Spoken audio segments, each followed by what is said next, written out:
What's going on, internet? The Black Hokage here, aka TBH. And to be honest, I'd like to welcome y'all back to the Gaming Illuminati podcast. We are the Enlightened Gamers, and you're now tuned in to episode 159. If you're watching the video version of the show at youtube.com/GI updates, know this show is available on Apple, Spotify, Amazon, and all other major podcast platforms. Be sure to rate the show 5 stars on Apple and Spotify. We need that 5-star rating to move up in the algorithm and bring in new listeners. Also, follow the podcast on social media. We drop daily content on our social media pages. We're available on TikTok, Twitter, Instagram. Our handle on every platform is at GI Updates. And if you want to join the Discord, join at discord.gg/GI Updates.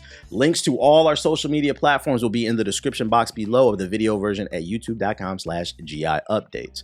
Now, with all the promotion out of the way, allow me to introduce you to my co-hosts, the first of which just got his first YouTube paycheck. So you can catch him on Twitter popping off about how he's only going up from here.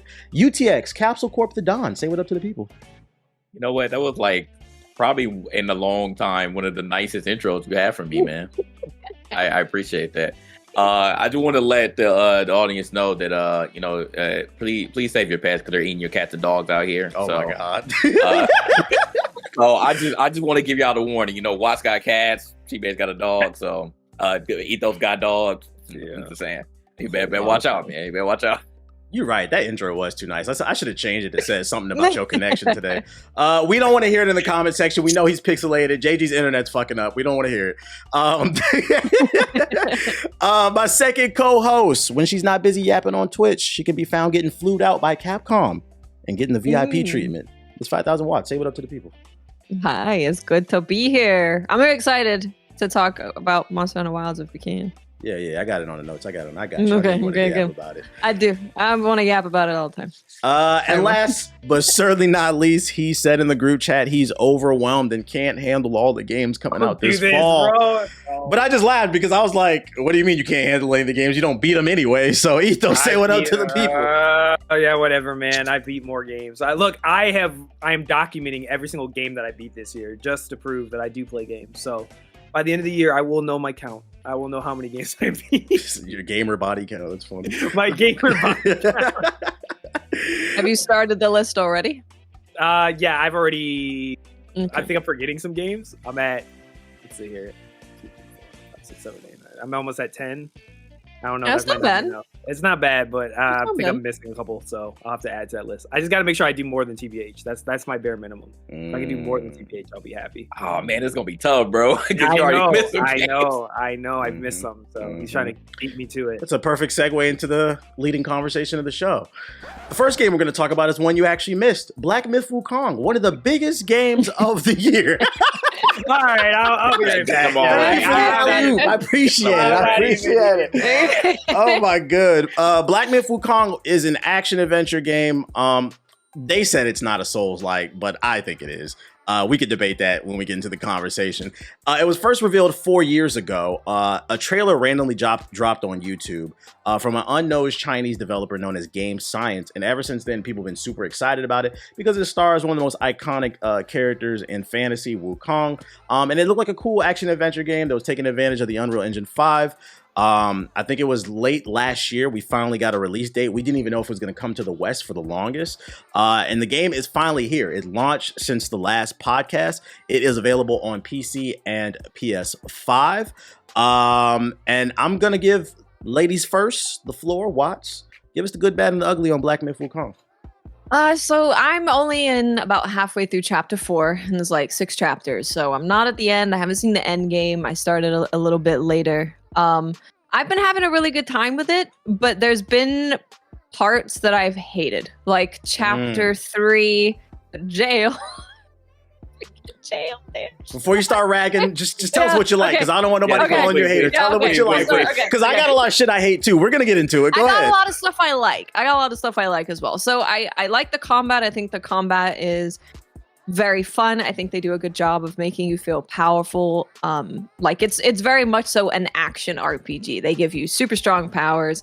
When you get to where I'm, the point in the game where I'm at, you can kind of spam your abilities a lot of the time, your spells and stuff like that. So they do a good job of making you feel powerful. The boss designs, like the way they look, I think they look really cool. got a lot of really good boss designs. The environments are beautiful. There's been a lot of time where I'm walking around and I'm just looking at how gorgeous the game is. And then the other thing that I think is really unique that kind of pushes the game to be unique is at the end of each chapter, there's a different animated cutscene, and they're all animated in different styles.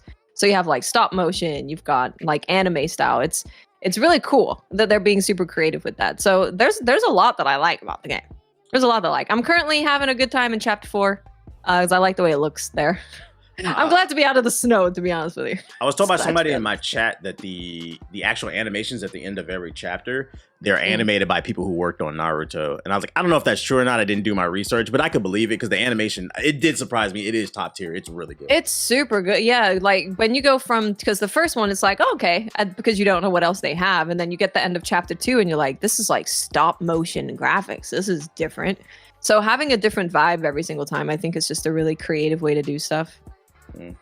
I've enjoyed that. Enjoyed them a lot. Jay, what's your positives on the game? Positives, I love the combat, especially once you start leveling up. So that's great. I love the level design outside of obviously chapter 3. And some other, which we'll talk about the negatives again. I will talk about the positives. And I think some of the boss fights are really amazing. I just think the overall theme of this game is really good. So that's what I really enjoy. I think that you know, even though you really don't even really have to care about the story, but I just think the overall theme and the fact that again, Wukong is iconic, especially in video games. It draws you into it and wants you to it forces you to continue more throughout the story and find all the secrets too. I like how this game is linear when it comes to the chapters, but also, you have those secret corridors that you can go down and find a lot of different secret fights and special weapons and stuff like that. So that's what I appreciate about the game. Okay. I think my positives are easily one of the best looking games of this generation so far. You can tell it's running on the Unreal Engine 5. So it's one of those games I do feel like if somebody sees you playing and they walk by and they don't know what it is, they are going to be like, oh, what's that? It does captivate the eye. The art direction I think is really nice. The combat, I think once you accept it for what it is good. I do enjoy it for the most part. But what I will say for anybody who hasn't played it, if you look at it, if you watch somebody on Twitch or YouTube, it looks almost like it plays like God of War or Devil May Cry or something like that, but it doesn't. And I don't know, y'all let me know how y'all feel about this. In my opinion, the game plays more like Final Fantasy VII Remake. And what I mean is, when you have to commit to when you press a button, basically, you cannot spam anything. So when you hit an animation, you have to let the animation go all the way through. And if you hit the square button one too many times, you're going to get messed up by a boss and you cannot cancel out of any animation. And I filled out most of the skill tree. There's no way around that. So you do have to play the game a certain type of way. And I think it plays more like Final Fantasy VII Remake, which might throw some people off because it looks like a button masher, but it's not. And then I agree, the cutscenes at the end of every chapter. Also, the end of every chapter is fire. At the end of every chapter, there's a major boss fight. I think my favorite part so far, I'm on chapter 6, which is the last one. I'm at the very end of the game. So far, my favorite moment has been at the end of chapter 3. The boss fight there was fire. Really just epic set pieces that you'd be like, man, this is their first AAA game. They knocked it out of the park for these sections. I think the best way I can define Black Myth Wukong is when it's good, it's really good. But on the opposite end of the spectrum, when it's bad, oh my fucking God, it's bad. I would say you can tell this is their first game. I've seen a lot of people screaming game of the year. It just is not. If you want to put it in the conversation, I'm okay with that. But I don't think it's definitive game of the year, especially because we just got Space Marines coming out. We got Astrobot. And we got more bangers coming too. So I'm like, I don't think it's an absolute shoe-in. But Watts, let's switch it over to the negatives. What are some things that you disliked about the game? So kind of like what you mentioned, when I first started playing right away, I didn't love that you couldn't animation cancel because that feels like it's kind of put into what you would expect from Souls-like kind of combat, right? Where it's very intentional and slow combat, but they were very clearly going for a high action RPG power fantasy kind of combat. So I felt like in the beginning, I felt like that didn't really mesh very well together with what they were trying to do. But now that I've got more things available to me and I can use them more often, it feels more like it's skewed towards the action RPG. I don't like the amount of invisible walls.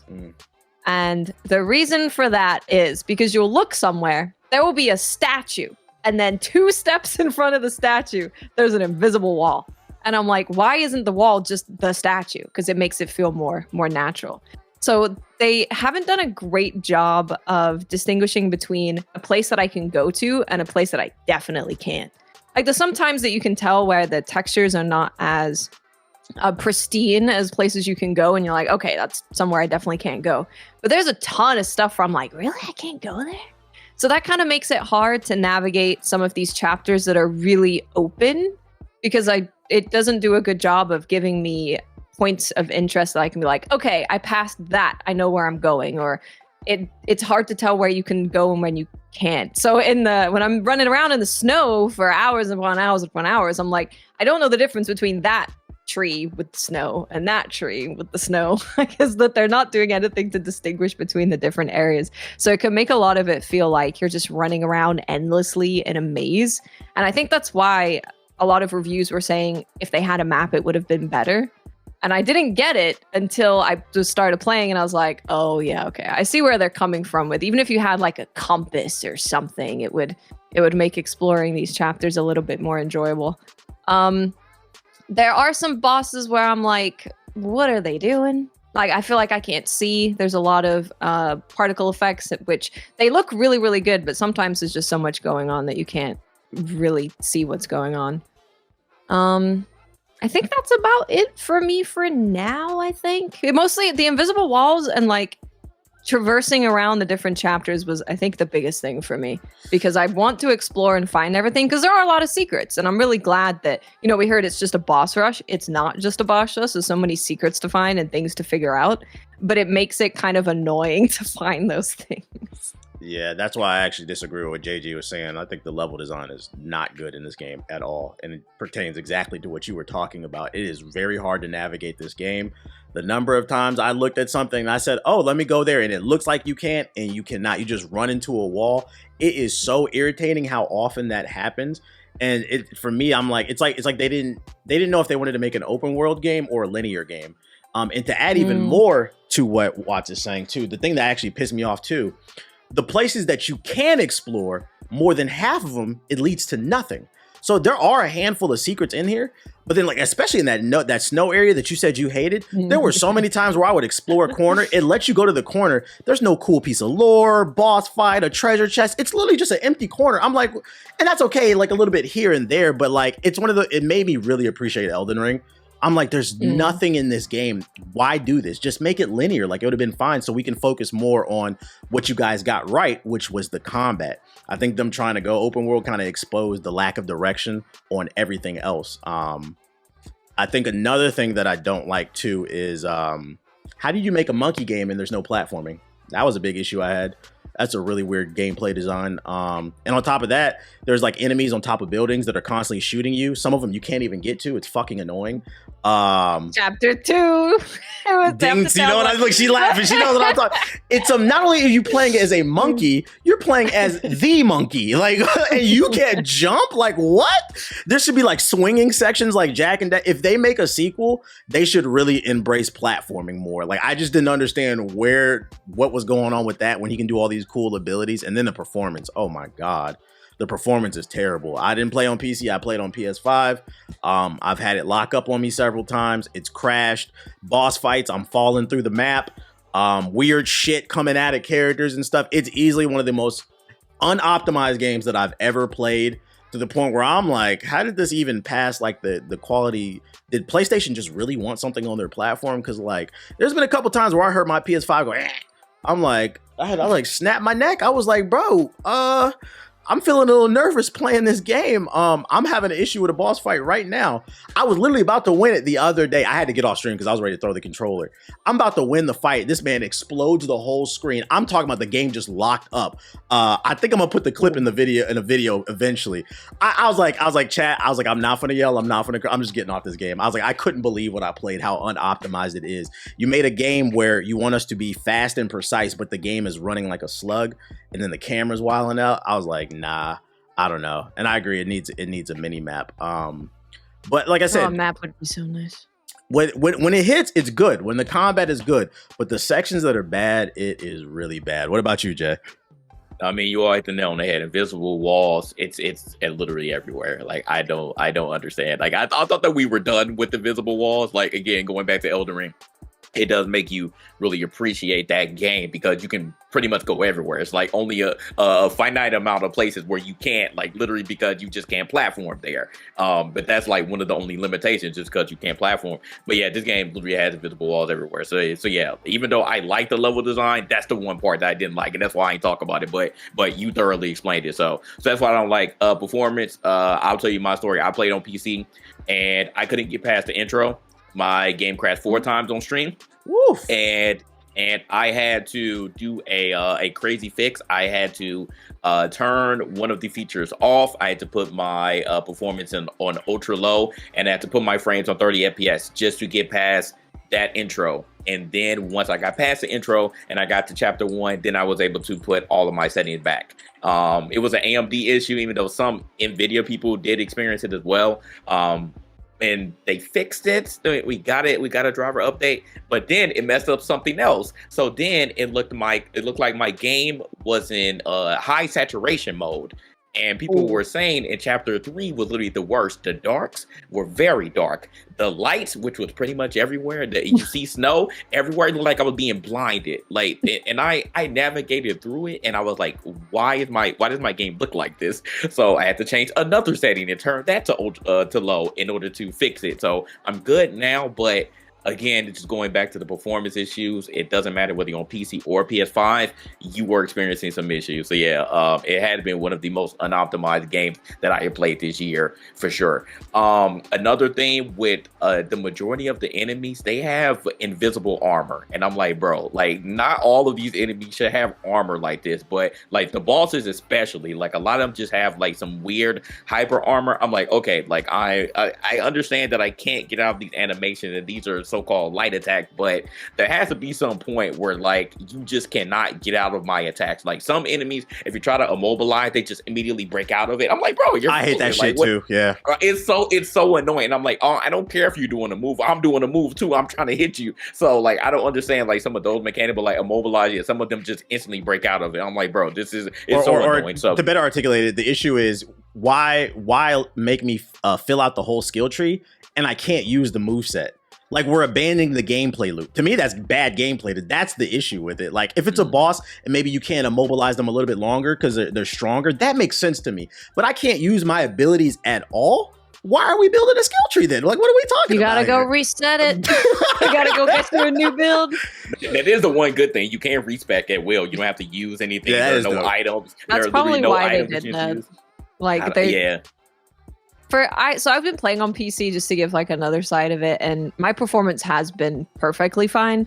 I haven't had any issues at all, and I'm using Intel CPU and NVIDIA GPU. So yeah, it's been fine. I just I'm not playing on the recommended settings that they had for me. I'm not playing on like ultra high. I'm playing on high because I can play on ultra high, but it gets to like max 60 FPS, maybe a little bit higher, and I would like to be, higher than 60. So, but besides that, everything has been performance-wise has been fine, and I haven't had any bugs yet.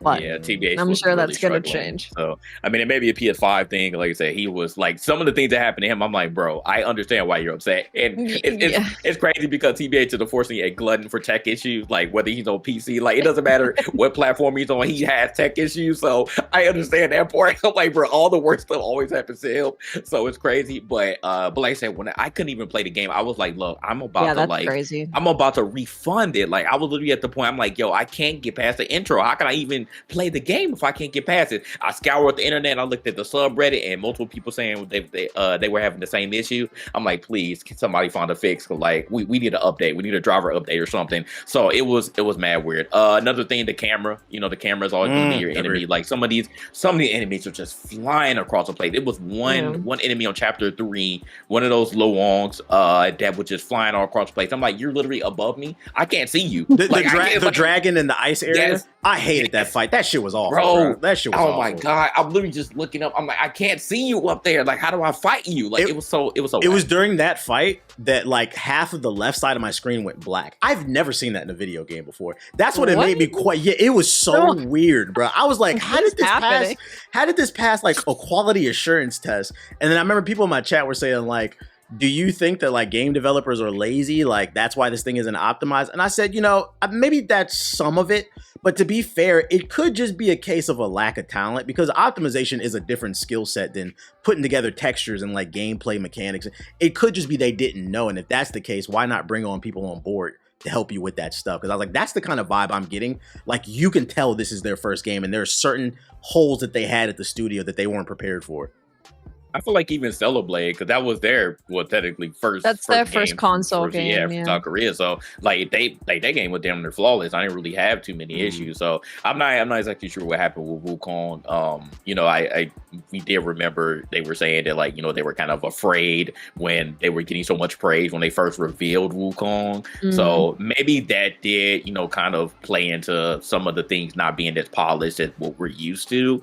But even though it's the first game, I'm not going to get them a pass because of it. It definitely has been frustrating at times to play this game, but overall, like I'm enjoying it. Like I said, I haven't felt like it's been a chore to trudge through it. Like I legitimately want to beat it, and I am at the end now in chapter 6. So I'm ready to beat it. And are you doing that boss fight I was telling you about, the secret one? I'm almost there. I'm almost there. Yeah, I want to. Damn, I wish I want to see you play that. I'm almost there. I'm almost there. So when I get I'm gonna have to make sure I have to make sure that I get it. That dumbass fight. I've been having a really good time with it. It's just there was one part in chapter 3, which was the prison, where I was like, because I've been exploring everything. I've been finding everything by myself and figuring it out, and it's been really fun. But then in there, I was like, I think I'm just gonna get out of here as soon as possible because that place, because you've got enemies in the prison that are like changing the way your screen looks and cutting your health in half and all of that stuff. And you're trying to find secrets at the same time. That mysticism shit. Oh, I got one more criticism too. I just remembered. Another issue I have with this game, and this is a nitpick. This is not like I'm gonna take a point away from it, but it's more so like advice if they ever do another game. Because I read an article. I don't know if there will be a Wukong sequel, but in that article, they interviewed Game Science, and it sounds like they want to turn Black Myth into a brand, and they want to focus on a different Chinese mythology character in each game in like the series or whatever. So if they continue the Black Myth kind of brand, whatever story you're focusing on, because remember when they first announced it, there was no guarantee this was going to come to the West. If you want to go global, I would suggest finding a better way to kind of tell the story, because the thing that I don't like about the game is it does assume everything about the Wukong story. So a lot of the story is very confusing to me. Like I'm having to look up stuff versus like Enslaved Odyssey to the West, because that was more of like an interpretation that I was able to follow. This one, from my understanding, is a loose interpretation too. It kind of feels like the cutscenes kind of tell the story in more of like a riddle, and like you're just supposed to know who these people are. And my thing is like, if you're playing on the global stage, you got to take a little bit more of a simplified. It feels like it was more of a story told strictly for Japan. And then the counter argument to that, not Japan, I'm at China. The counter argument to that is somebody had said to me though, he's like, to be fair, he's like, think about it from the God of War standpoint. Like that game just assumes the Greek gods. And I was like, that's fair. So I was like, I don't know. That's just my take. Because I was like, I don't know how y'all feel. I was like, I wasn't able to fully follow the story. I was like, damn, I wish they would have took a little bit more of a straightforward approach to the storytelling. I'm not really following the thread of the story. I'm able to follow like the chapter story when they're clearly telling you some kind of lesson about like, greed or whatever it may be. I can follow that and I'm doing okay with that, but I'm like, I don't really know what I'm doing. I don't know where I'm going. It looks cool. Like, but I was like, I wish I knew what was going on. I'm picking all the counter stuff I possibly can and having fun with that. It was super cool, Oh, but that yeah, one. chapter 1 like led into chapter 2. I was like, "What?" I was like, "This? How does this make sense?" And then and then as it kept going, I was like, "Okay, well, I see you're going to continue with the whole art animation, leading into the next chapter." So again, I'm like Watts. I was just trying my best to follow along, and some of them made more sense than others, and during the transition between the chapters. Okay. There's not been too many bosses I haven't really liked. Honestly, a lot of it is in the prison for chapter 3. Like I didn't like that purple glyph boss. It was guy. hard to navigate. I was like, what is he doing? I don't even know what he's shooting a bunch of lasers at you constantly. And then the final boss of the prison area is just massive, where you can just see his ankles. And anytime they do a boss like that, like you mentioned with the camera, the camera can't work with the bosses that are that big because they're doing their moves by their hands or their head, but you could only see their feet. So I haven't liked those bosses. I feel like in Elden Ring, the people who complain about the camera, for the most part, like the bigger enemies, I just know stay away from the walls because that fucks with the camera. But other than that, I was usually able to fight the boss. In this game, especially like that dragon one in the 3rd chapter, the camera literally struggles to keep up with the fight. And I was like, I'm excited to watch both of you fight that little secret boss I was telling you about. The camera, that's another issue I have with it. It cannot keep up with him. And that motherfucker is zipping and zooming all over the screen. And he does like a 20-hit string. It's so annoying. I'm like, bro, when is it my fucking turn? And when is the camera gonna follow this dude? So it feels very cheap. Turn.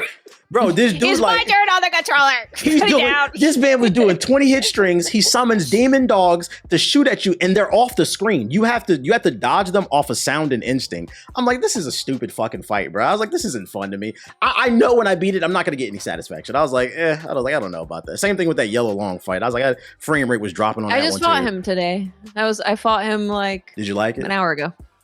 I liked it. I finished it in like 18 minutes though. So some people were like, I was here for 8 hours. Yeah, I suck. Freaking, I was there for like an hour and a half, and it was mainly because there was someone who was there for 5 hours who were talking in chat. They're like, I was here for literally 5 hours. His attack pattern wasn't hard to me. I was having issues with the frame rate. It kept dropping. I could see fight. that. Yeah, he's got a lot of effects with his lightning. So that kind of stuff can tend to mess with frame rate. And when you're on PS5, you're just like, there's nothing you can do. You can't turn your graphics down. You can't do anything. I had to turn my settings down. I had to turn my settings down for Yin Tiger. Yin Tiger, I had to turn my graphics down because he was making me have a lower frame rate than the rest of the game. But you can't do that on PS5. Ethos, why you ain't played a game? I was too busy playing another great game. Or obviously Star Wars Outlaws. Time than that. No. I'm having fun with Wukong. Oh shit! I'm sorry. I just listened to like 30 minutes of this just sucks. This shit. I'm like, bro, I don't even want to play this game. That's not even including all the stuff I see the DMs. I'm like, I don't combat is fun, and a lot of the fights are fun. We don't want you to feel like that, bro. It like we do have legit critiques. Like it's we don't want to make it feel like it's more cons than pros. Like I said, I'm actually enjoying it. If I can play the game, then I'd be I come in here ready to completely shit on it. But once I was able to get past that part, I'm like, okay, this game is actually fun. And I wouldn't still be playing it if I wasn't having fun with it. Yeah, exactly. So. It feels like where I'm at right now, I'm somewhere between a 6 and a 7.5. Like, I'll see how I feel when I get to the end. But, like, for me, it's not. If you want to throw it in, because I feel like this year's been weaker in terms of games. If you want to throw it in the conversation for Game of the Year, that's fine. But, like, it's not, like, definitive to me. Like, it's a good game, but it's got some big problems. I was literally about to mention that, too. I was like, the crazy thing is, like, 2024, we've had a lot of games, right? And clearly, we still not done. Like, we have a lot more games to play, at the later end of August and coming into September now. But I'm not hearing too many people. I don't know if they've actually beat the game or put it down or something, but not too many people are actually mentioning Wukong the Game of the Year. It's only 2 other games that are being mentioned. There's not a lot of conversations about Wukong anymore. Everybody's talking about Final Fantasy like as a Game of the Year or now. I don't think. Well, I think the reason being is the Game Awards is a Western thing, and from an article I read, reports are claiming 80 to 90% of the sales are coming from China. And I think that's actually true because if you go to the Steam page, the majority of the page is in Mandarin, the reviews. We saw that with the player count. It was like, what, 2 point something million. And then when China goes to bed, it goes to like 200,000, which is still a lot for like a single player action game from this studio's first game. But 2 million to 200,000, it's a big difference. And there's definitely more people in China playing it. Yeah, that report is very believable too, because don't forget, China has 2 billion people. They can carry a game by themselves. Oh yeah. So I was like, that might be the case. Maybe a lot of people in the West didn't actually buy it. But I don't know. What I do know is world-renowned content creator Shroud says if Wukong doesn't win Game of the Year, then the Game Awards are rigged. How do you feel about that, JG? Man, it sounds like he's part of the CCP there. That's crazy. That's crazy. I mean, it's a bold statement, but I mean, I'm not gonna say it's rigged because I mean we know how politics go. So we'll end up seeing what happens. But like I said, it's gonna be very interesting because like I can't. It usually in other years I would be like, hey, this is definitely the game of the year. Like I'm still going to be a full advocate for putting the Elden Ring DLC in a conversation. If they don't do that, then that'll be the real like you need to put that in the conversation. Otherwise, this shit is really rigged. Cause like you cannot tell me the Elden Ring should get nominated for something, but it should definitely be in nomination for Game of the Year. I don't care. But we'll see, man. We'll see because it's outside of Elden Ring, in my opinion, it's going to be. It's not really anything that's like just strikingly great to like just run away with things. Because you didn't play the real Game of the Year. Oh, here you go, man. Here you go. Astrobot, boy. Here you go. That shit is a meme, but it's great. I'm gonna save it. I need more time with it. I don't want to get caught up in the moment. I'll talk about it on the. I don't think we said it at the beginning of the episode because there's a lot of different topics we need to touch on. So like we're gonna split it up. We'll be back in like a couple weeks. Like there's certain other games we're gonna save it for the other show. So if we don't talk about it here, it'll be on the next one. I forgot to bring that up. What do you think, Watts? Do you think the Game Awards is rigged? Well, the Lies of P didn't get nearly as much love as it should have done. So yes. Okay. And his relationship with a Kojima. Every year this man makes an appearance. He has There's a 50-minute segment about Kojima. Right. This is what he ate for lunch. Who cares?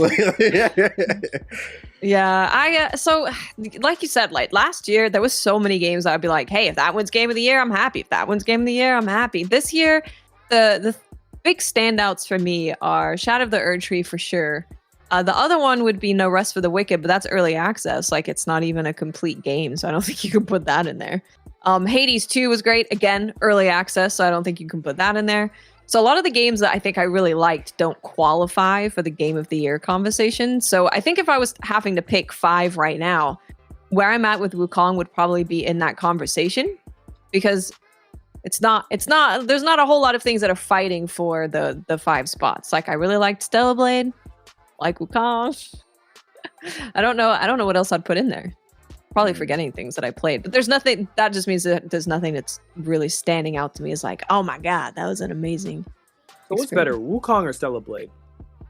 Right now, honest opinion, Stellar Blade. And I will give you my opinion after I beat it. Yeah, you know what? Maybe because I heard Siggy was saying the actual true ending. If you beat the boss I was telling about, he was saying it's fire. So I'll take that answer back. You're right. I'll save it. Let's retract that like in 2 minutes. Let's see how I feel. Stellar Blade is really good. But I am leaning towards Stellar Blade though. Stellar Blade is really. But did you care about the? Did you care about the story? Like again, like we compare. I can follow the story more.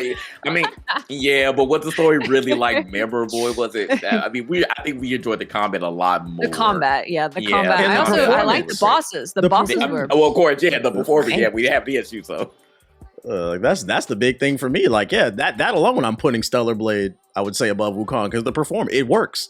Nobody's talking about it. Do we feel like Stellar Blade is another one of those games that just because it came out earlier in the year, that's going to get buried? Yes. It's going to get buried. Yeah. The unfortunate thing about the internet is it moves so quickly. Because let's not forget, Tekken 8 came out this year. I think that's in the conversation for Game of the Year. That had motion this year. But when things come out early in the year, same thing with Final Fantasy, it gets lost in the shuffle because there's always something hot, new topic everybody wants to talk about. So I think that's what it is. It's just the internet moves too quickly. People ain't digesting their food no more. Yeah. Stellar Blade had amazing music too. Mm-hmm. It did. Yeah, I give him that. That's really good. It's really good point. So I don't know, but yeah, I don't think it's gonna end up in there. Unfortunately, I want y'all to play it. though. It's only 9 hours. Come on, guys. I'm playing it. I think we're playing it this weekend. I need to. I need to get my kid. I'm gonna put my kid in Mario platforming boot camp. So that she'll like get good at platformers. She trying to with her little iPad games, but I need to like put her through the gauntlet. Put her through the original gauntlet so that she can play those games. Play It Takes Two with her. You can play with her. That's a cheap game too. It Takes Two would be great. Me and Ethos. I don't know if I want to go through that. Ethos sucks at games. Like That's true. That's not. You can't say I don't play games. Then you can say I suck at games too. It's one or the other. You pick one or the other. That game was great. It just dragged at a point. Me and Ethos were like dying trying to finish it. That was good. Yeah, when it got to the I know what it was. Me and JJ were like, bro, can this game please end? No. You know what it was? It was because it's two grown ass men playing a game about a divorce between a man and a woman. They kissing, they in love. You didn't want to do it. It's okay, and I respect that. That's your right. I played with a woman, so it was a bit of a different experience. I played it with my husband couch co-op. It was great. Had a great shit. That's fucking funny. But yeah, Wukong is good. For me personally, I would say wait till a price drop. I like it, but I would say wait till a price drop. I think that's a fair assessment of it, but I don't know how y'all just prepare for possible performance issues, no matter which platform that you're on. Hopefully they get some patches out for that joint. Let's talk about the next game on the list. Black Ops 6, the beta, it dropped. It was free on Game Pass, and it was available to those who pre-ordered the game. They had a beta. They had a closed one for people who pre-ordered, and then they had an open one like the following week or whatever, and we all got some time on it. Ethos, you haven't contributed anything to this conversation, so I want to hear your thoughts on Black Ops 6.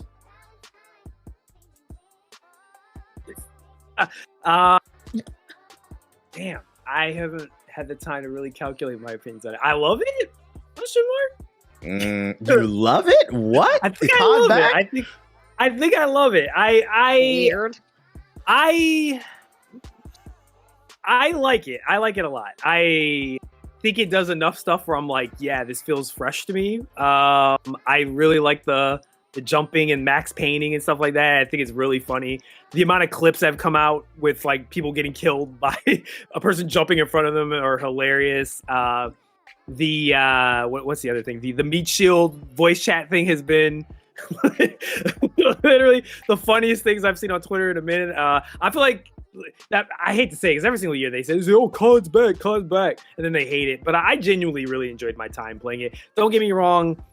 The sweats are gonna ruin it again. They're gonna ruin it. Even during the beta, they started sweating. I was there like, bro, come on, dog. Can we just have some fun? It's definitely you run into some sweaty lobbies, but other than that, I mean, I enjoyed it. I like the gunplay. There's a little bit of balancing, but I don't like to criticize the beta for its balancing because you only get a snapshot of what the full sandbox is.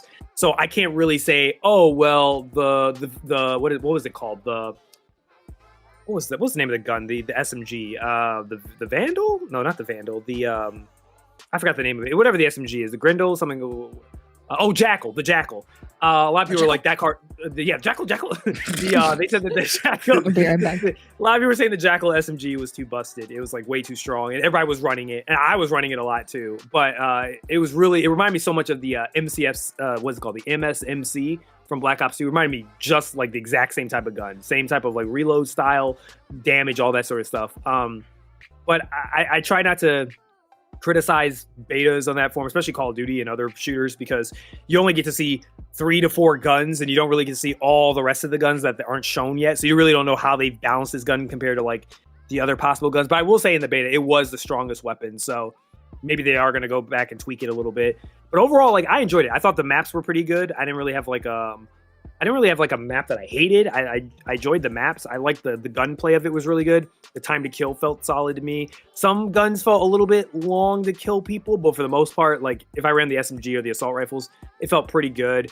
Snipers are pretty strong, but I stopped caring about that. But I mean, it's a Call of Duty game. I mean, you know what you're going to get with it. I feel like at this point, if you honestly don't know what you're going to get with a Call of Duty game, including all the BS, I don't know why anyone's even shocked anymore. So, but overall, I enjoyed it. Yeah, I feel the same way. I was genuinely surprised. Like I was having fun with it. I think the part that threw me off because as someone who played a lot of XDefiant, we get on Black Ops 6 and like my shots were registering. Like I was hitting everything. I was like, what the fuck is this? I was like, yo, XDefiant really sucks, bro. But like the guns felt good. I felt like the TTK was really good for like every gun that I tried out. I only tried a few. I'm not gonna lie, I didn't even make a class. I was just using the default stuff. It felt good. I'm like, it's a beta. I'm not gonna try this damn hard on it. The Omni movement, I really liked it. Jumping around, doing all those little different angles. I will say it's fun to do it to other people, but it's not fun when it's done to you. But that's the way the cookie crumbles. You gotta rock with it. Like I still was having fun with it. It was fucking funny to me. What's the name? Like I remember just moments where like I was like it was me, Siggy, and some like other people playing, and like Siggy just shouting, "Call of Duty's back!" Like just being in the lobby with the boys. Oh shit! It made me appreciate it. I will say I disagree with you with the maps. There wasn't any map that I loved in the beta. There was only like 3 or 4, I think. I agree with that. I don't think I loved all of them, but I compared to, okay, you gotta understand. Okay, I gotta push an agenda. Okay, I've been pushing this agenda since Black Ops. I've always said Treyarch was the better studio. I've always said it. I've said it from the very beginning. I said Treyarch was always the better studio. And I think as time has come along, I think everybody's starting to turn around and say, yeah, I think Treyarch nowadays especially, they innovate more compared to Infinity Ward. Their games are more interesting. Their campaigns are more interesting nowadays, especially after that flop Modern Warfare 3. That not even flop, that slop Modern Warfare DLC. 3. Trash DLC, trash campaign, trash. I'm not gonna say trash multiplayer. Mid multiplayer. Zombies was a joke. Again, like I played Modern Warfare 3 for quite a bit of time when it went on Game Pass, and I have to state again, it doesn't feel right until you play Black Ops. Like when you play Black Ops 6, you're like, this is what I feel like. It does enough where it's like, obviously it feels just like Call of Duty you've played before. I'm not going to here to tell you this is a brand new game because we've all played Call of Duty at this point. But I will say the Omni movement does mix it up. It's not just some gimmick thing. Like it genuinely makes you engage in gunfights way differently than you normally do with a shooter. And I love it. It's a lot of fun. It's no Titanfall, but I'll take what I can.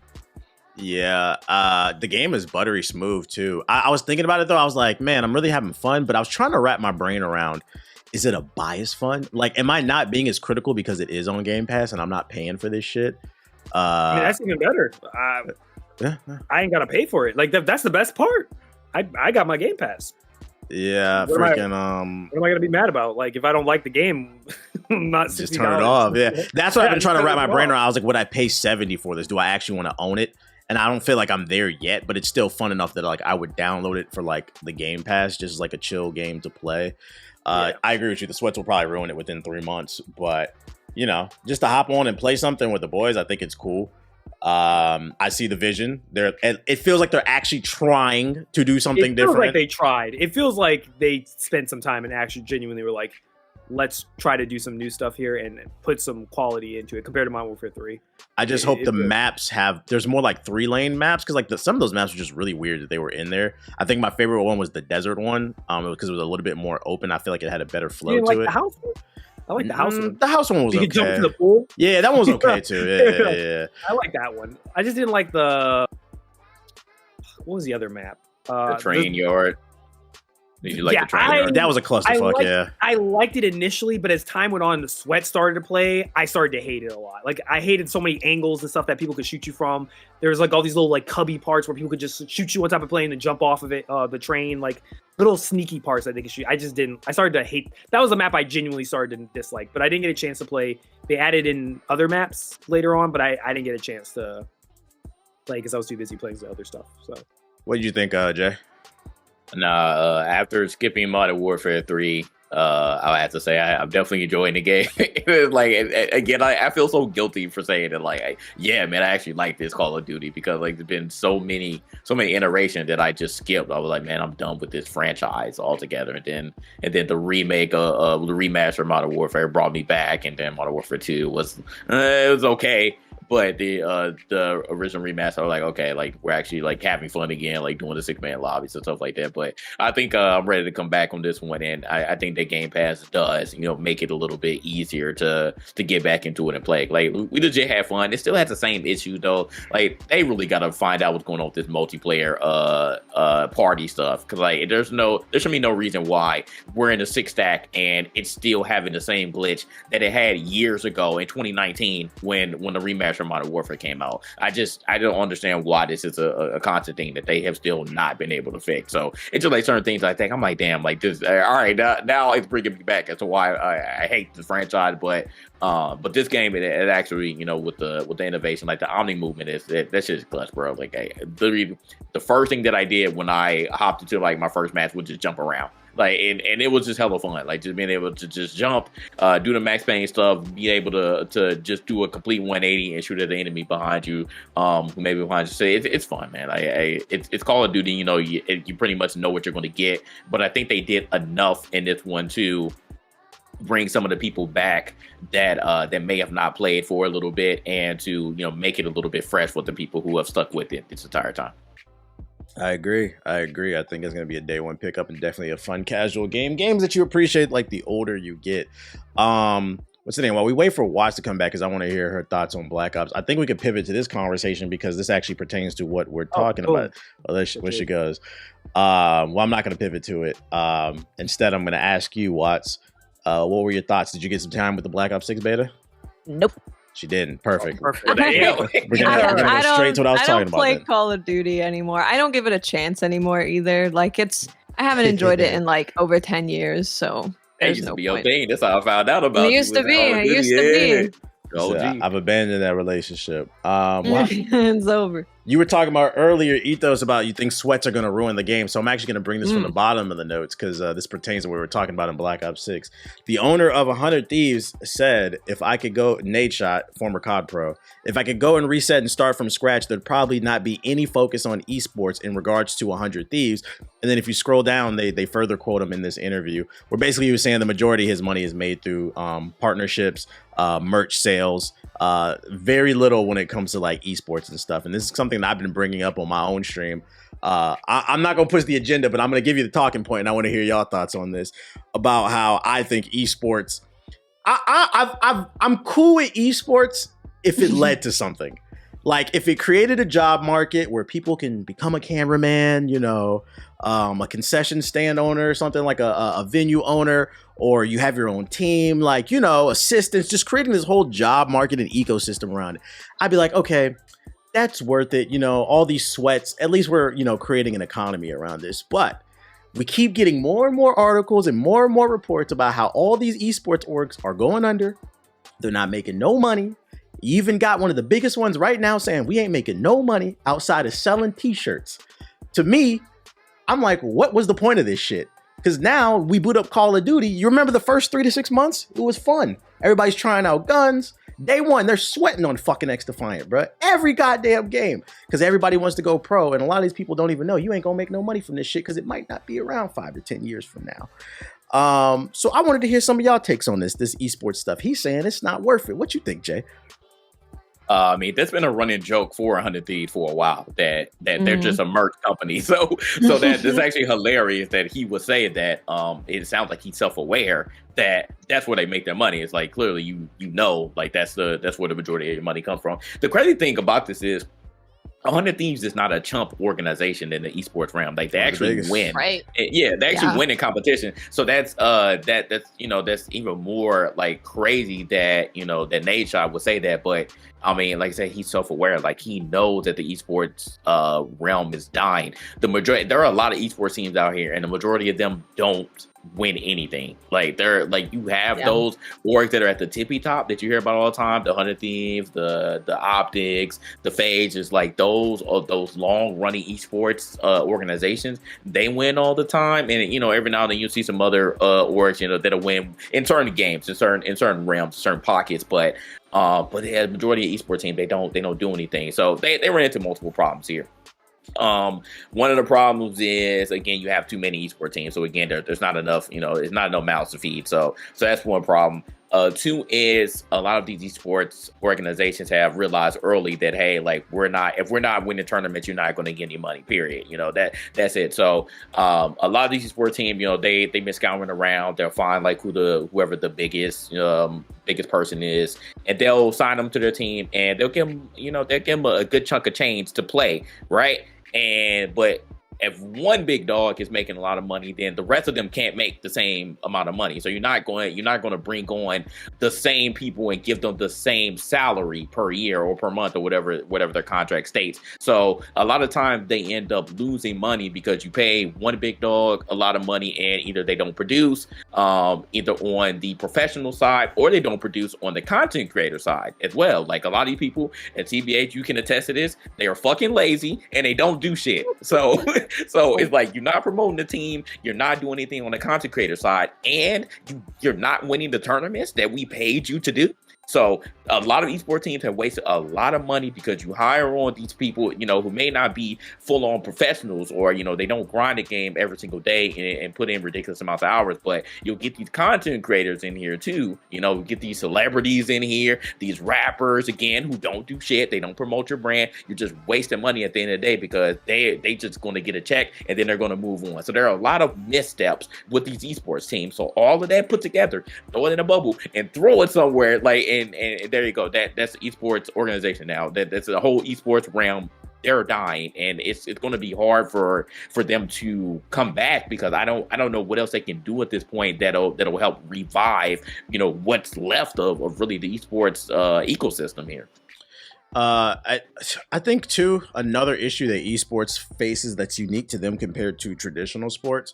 When you look at the NBA, soccer, NFL, whatever, a sport has like a certain type of rules and skill sets, and every generation, like, great players come to those sports and they're a little bit better than everybody else. That's what makes them great, and they find a way to get a little bit creative, but they still operate within a certain rule set and a certain skill set. They're just doing it significantly better than everybody else.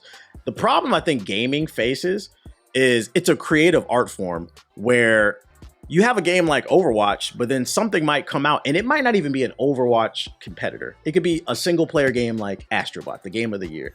And the people who are watching you play that game, they can be like, oh shit, that's a revolutionary idea. I want to go over there and try it. Now you're losing viewers. Now you're losing players. There's no consistency amongst it. And then also things, they fall out of trend too. Like, there's no way to predict, like, Fortnite is an anomaly. Most games are not going to be Fortnite. And I just don't think the pillars are there for most games to stand the test of time a long period of time. Maybe from a casual standpoint, you still got people playing Rainbow Six Siege, like, casually, and there's a pro scene, but it's not as big as what it used to be until that one streamer who casually plays started playing it, gives it a nice little spike, but it's going to dip down again. But I think that's one of the big issues that gaming has. It's not like it's cannibalizing itself, not even in competition with just like esports, but it's in competition with just regular video games. And gamers are gamers. They're going to want to try revolutionary new ideas. Versus a sport, you're not going to really see too much revolutionary things. You're going to see more evolutionary, where people are just doing it slightly better than others. But if somebody comes out with a revolutionary new gameplay mechanic, that might take that person's audience, and you can never predict that shit. So I think that's something that games face in the esports market. What do you think, Ethos, about what Nate said? I mean, yeah, it makes sense. Unless you're like the winning team, like if you're not winning tournaments, then it's like, where are you getting your, like, where's the money? To be fair to 100 Thieves, they did pretty good in Valorant, but that's only one aspect. The problem is like when you spread out too much stuff, like I'm pretty sure 100 Thieves has what, like probably Call of Duty team, Valorant. What else potentially? I'm trying to think off the top of my head. Probably Overwatch, League of Legends, probably Overwatch, maybe. League of Legends, maybe. Probably like, have some FGC folks, maybe. So yeah. So if you're spreading your organization across so many games, compared to like how I felt like back then, where it was like 100 Thieves, or what was it, like FaZe or whatever it was, like, what was their thing? It was Call of Duty. That's all they focused on. It was Call of Duty. That was what they were known for. And as time's gone on, now they've like, oh, well, we expand, and now we have several games that we have teams for, and they can't pay these teams, or some of these teams just suck and they're not winning games. But you need teams to compete in the competitive, because obviously you need teams to lose. So it's Right. gotta, like, you gotta have enough people on the roster for your tournament or your season even last. So yeah, like there's a bunch of stuff. I think the next stage, which we'll probably see next in 4 years or whatever it is, I think it will be the Olympics. I think that's like the next stage that I think does work. I mean, don't get me wrong, I'm really excited to see us whooping people in the Olympics on some certain video games. I'll definitely watch that. That's different though, because that's once every 4 years. So I think that will be big. I'm just talking about like consistent esports. Well, I'm saying that might be the next stage, or not the next stage. That might be the way that saves them. Is like maybe you move away from the whole yearly thing and you instead make it like kind of like where for the Olympics, like for physical sports, the apex is, I think, the Olympics. I don't think there's anything bigger than that. So like you do that for video games and you say, all right, every 4 years instead, we'll give people like 4 years to train. Maybe there's these little scrims and stuff like that, small things that happen. But the big thing will be representing America for, you know, CSGO, representing them for Valorant, representing them for League of Legends, which we're going to get smoked in.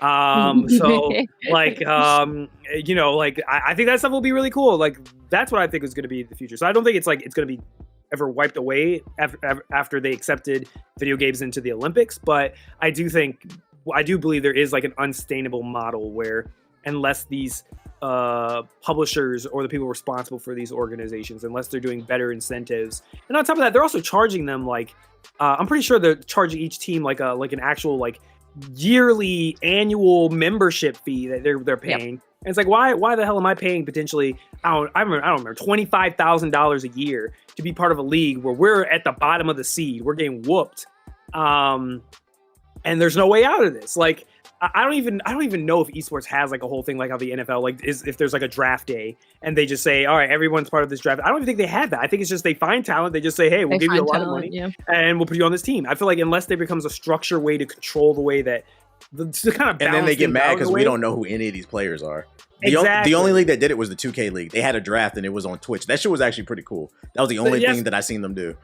Yeah, but like if it becomes basically who has the most amount of money, which is, you know, that's a problem that, you know, even regular sports sometimes has, where then they have to put caps on teams and say, you can't spend this amount of money on players to try to balance them out. So then you can't just have like a dynasty superstar team full of the biggest, best players and just start dunking the competition. You know, like the things that happen at the Olympics should not be something that happens in esports on a norm. Like that shouldn't be the case. So yeah, I don't know. I do think the Olympics will be the evolution fixing problem, but I do agree. Like, do I really care though? No, not really. Right. I don't. I know the two things that I even even barely pay attention to, which is Valorant and League. I doubt those two will ever disappear. I'm pretty sure their esports are safe, but do I care if Call of Duty stops doing it? No. Do I care if Overwatch stops doing it? Hell no. Actually, I'll take great joy in seeing that fall apart. But like I really don't care about most of them for the most part. Fighting games, I think, is okay though. They'll be able to survive and keep doing. Yeah, they're separate. They're their own thing. Yeah, so it is different. I think another problem they have too is there's no cohesiveness between the pros and, let's say, the amateurs, because like colleges have teams now, high schools have teams now. Like you remember when Zion was coming into the NBA and he was playing for Duke and his shoe exploded in that one game on TV? Like that was like a storyline. Whose shoe is exploding coming into the league, into the over? You know what I'm saying? Like why should I care about these players? Who's doing Adderall? Like I want to know. Like, do you have any take on this, Watts? Yeah, I think so. Esports is really hard because, Ethos, you mentioned League of Legends, and you know they've had an esports section of their game for many years. It's probably one of the most stable, one of the most largest events that run, and they're struggling for money because we had the whole thing with the Faker. So if you guys don't know who Faker is, anyone who's listening, Faker is one of the most well-known League of Legends player. He is the guy. He is the guy. And they started doing this thing where they have like a Hall of Fame for esports players is what they're doing. And then they're having like a battle pass and a skin and all this stuff around celebrating players. So they had one for Faker. And this is when the whole controversy came out with the $500 skin bundle, which gets you like a skin, an emote, like, you know, let me buy it. They said they'd bully me. I'm not even joking to you. They literally said they would ban the champion, not let me play them. Like that's what people did. Yeah, Ari. So it was for a champion called Ari. Her ban rate shot up like crazy. Like the community was really unhappy about this because a lot of players of League do watch League of Legends esports, even if they just watch Worlds, right? Like the Worlds match. So everyone knows who Faker is, and a lot of people wanted to celebrate Faker, and they're like, "So you're telling me I'm too poor to celebrate Faker?" So there was this whole thing with that where it was like and then they came out with a statement on it and said, we're not making any money, and this is going to enable us to continue doing League of Legends esports. So this is like the tippity top of esports who are struggling to make money and have to start launching these $500 skin bundles and battle passes and stuff to pay for their esports. You know what I'm going to say, Watts? You know what I'm going to say to that, which is maybe if you spend all your money making 3D Ari and KDA dancing in augmented reality and making all those special effects, maybe you have some money left. Also, maybe if they didn't spend so much on that TV show as well, too. Y'all got... Did I tell y'all my story about that executive from Riot? Freaking hey, Riot, bro. You don't want to be sick. You're gonna get him in trouble. You better relax. Hollywood is fun. Hey. Have you watched it though? I think you're the only motherfucker that has not watched it. You gotta pay me to care about League. I believe y'all when y'all say it's good. It's literally one of the best shows of all time. You have to pay me to care about League. Master Yi. That's all I know. It's not even you don't even know anything about. You don't even know. Even Steve watched it. Steve said the same thing. I don't care about League. I ain't watch this. He locked it. He said, "Oh God, they got me." That studio who made it. They do really incredible work with like how they do all of the organizing of the different parts of the story. Like they do really good animation. You can literally go into that thing and not know a damn thing about League or care about any of the characters. And I promise you'll care by the time you finish it. You'll be like, damn, I want to see season 2 of this. In my defense, these days, I hardly watch any. I was never been a big TV watcher in the first place, but like even less. Yeah, and I don't watch a lot. And now the little bit of TV I do get to watch, I got to watch Love Island and shit and fucking Sunset and Selling Sunset. That's what I have to watch, bro. So it's just my life now. It's just my life. Hey, your girl probably like Arcane. I'm not gonna lie. She probably will like it. Maybe. Yeah, probably. I'm trying to get her on Batman. Let's see. Doesn't she play in League of Legends? No. I feel like you could have. I'm pretty sure you could have just about anyone watch the League show with you, and they would have a good time with it. Yeah. Like it's just good storytelling and it's really good animation. I tried. I didn't get into it for real. So maybe I'll go back. We'll see. How far do you get? I barely watched episode 1. Oh, you didn't even watch it. Yeah, exactly. You seen as much as me. I thought the man ain't talking. He literally just said, shut up. You know, and the worst thing about all this Black Ops 6 news and esports is an article recently came out on Insider Gaming stating that the Call of Duty killer has been killed by Call of Duty. Nearly. Not dead, but it is... It is on the deathbed. Call of Duty killer XDefiant is not doing well, and people inside of Ubisoft are sweating. According to this report, internal optimism for the game has shifted primarily due to the game's continuously declining player count and lack of spending. One source told Insider Gaming the game has been struggling to obtain 20,000 concurrent players across all platforms, whereas another said Ubisoft, would probably be happy with that number, suggesting that is now much lower. Keep in mind, this game had 8 million people on the launching week. The decline numbers have created tension and anxiety with the team, and the sources who spoke to me believing that there will be more layoffs in a matter of time. If you read on further in the article, they basically state that Ubisoft is giving them until season 3. Currently, they're in season 1 to get it together.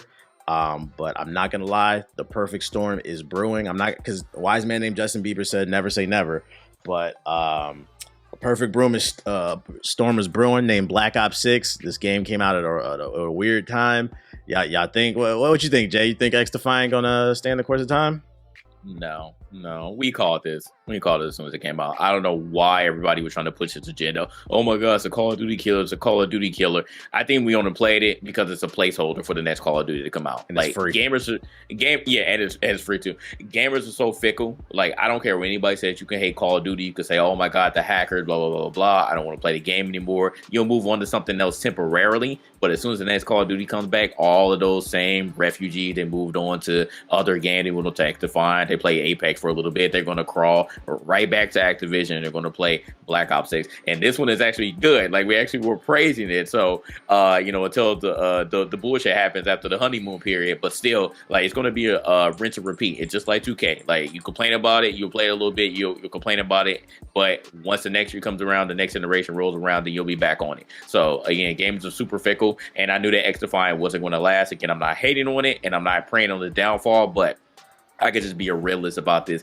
And unfortunately, it's Ubisoft, and they have been taking so many L's. Unfortunately, and like I said, they're one of my favorite companies, but it's been really bad for them. And when you have to deal with the investors, you have to deal with the executives, you have to deal with the board, and they're saying, "Hey, this game was doing great at first, and we were making you all, come out with new stuff in these new seasons, but now that the next Call of Duty is on the way, and we've been dealing with all these hackers, and people don't want to play the game anymore, and we've been seeing a very sharp dip in player base, then now you gotta, we're giving you a timeline before we start axing people, and then eventually axing the game, then that's not good. That's not good at all. So, like I said, it's only a matter of time. Fortunately, I don't think they're going to be able to get it together. Yeah, they launched with very little content. And it took like 3 months before season 1 started. So by the time, and like you said earlier, the internet is very fickle. I feel like that's one thing that like these executives don't understand is the internet is moving faster. Like every year, it seems like. So you better come correct the first time because there's more competition than ever. I don't think XDefiant is like horrible, but it just kind of stumbled out the gate. And I think that they could have did a lot better in terms of how they regulated content because they did have a chance. I mean, that is impressive to have 8 million people like playing your first month, but it's also equally impressive. You had 8 million people and now you're at 20,000 and it's only been like 3 months. It came out this summer.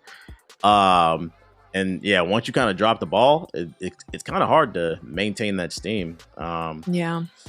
Ethos, what'd you think? You have any thoughts on this XDefiant stuff? Never cared about it. Didn't play it. Only did it because I was paid to do a review. Goodbye. And Watts, we know that you do not care about any Call of Duty type of games.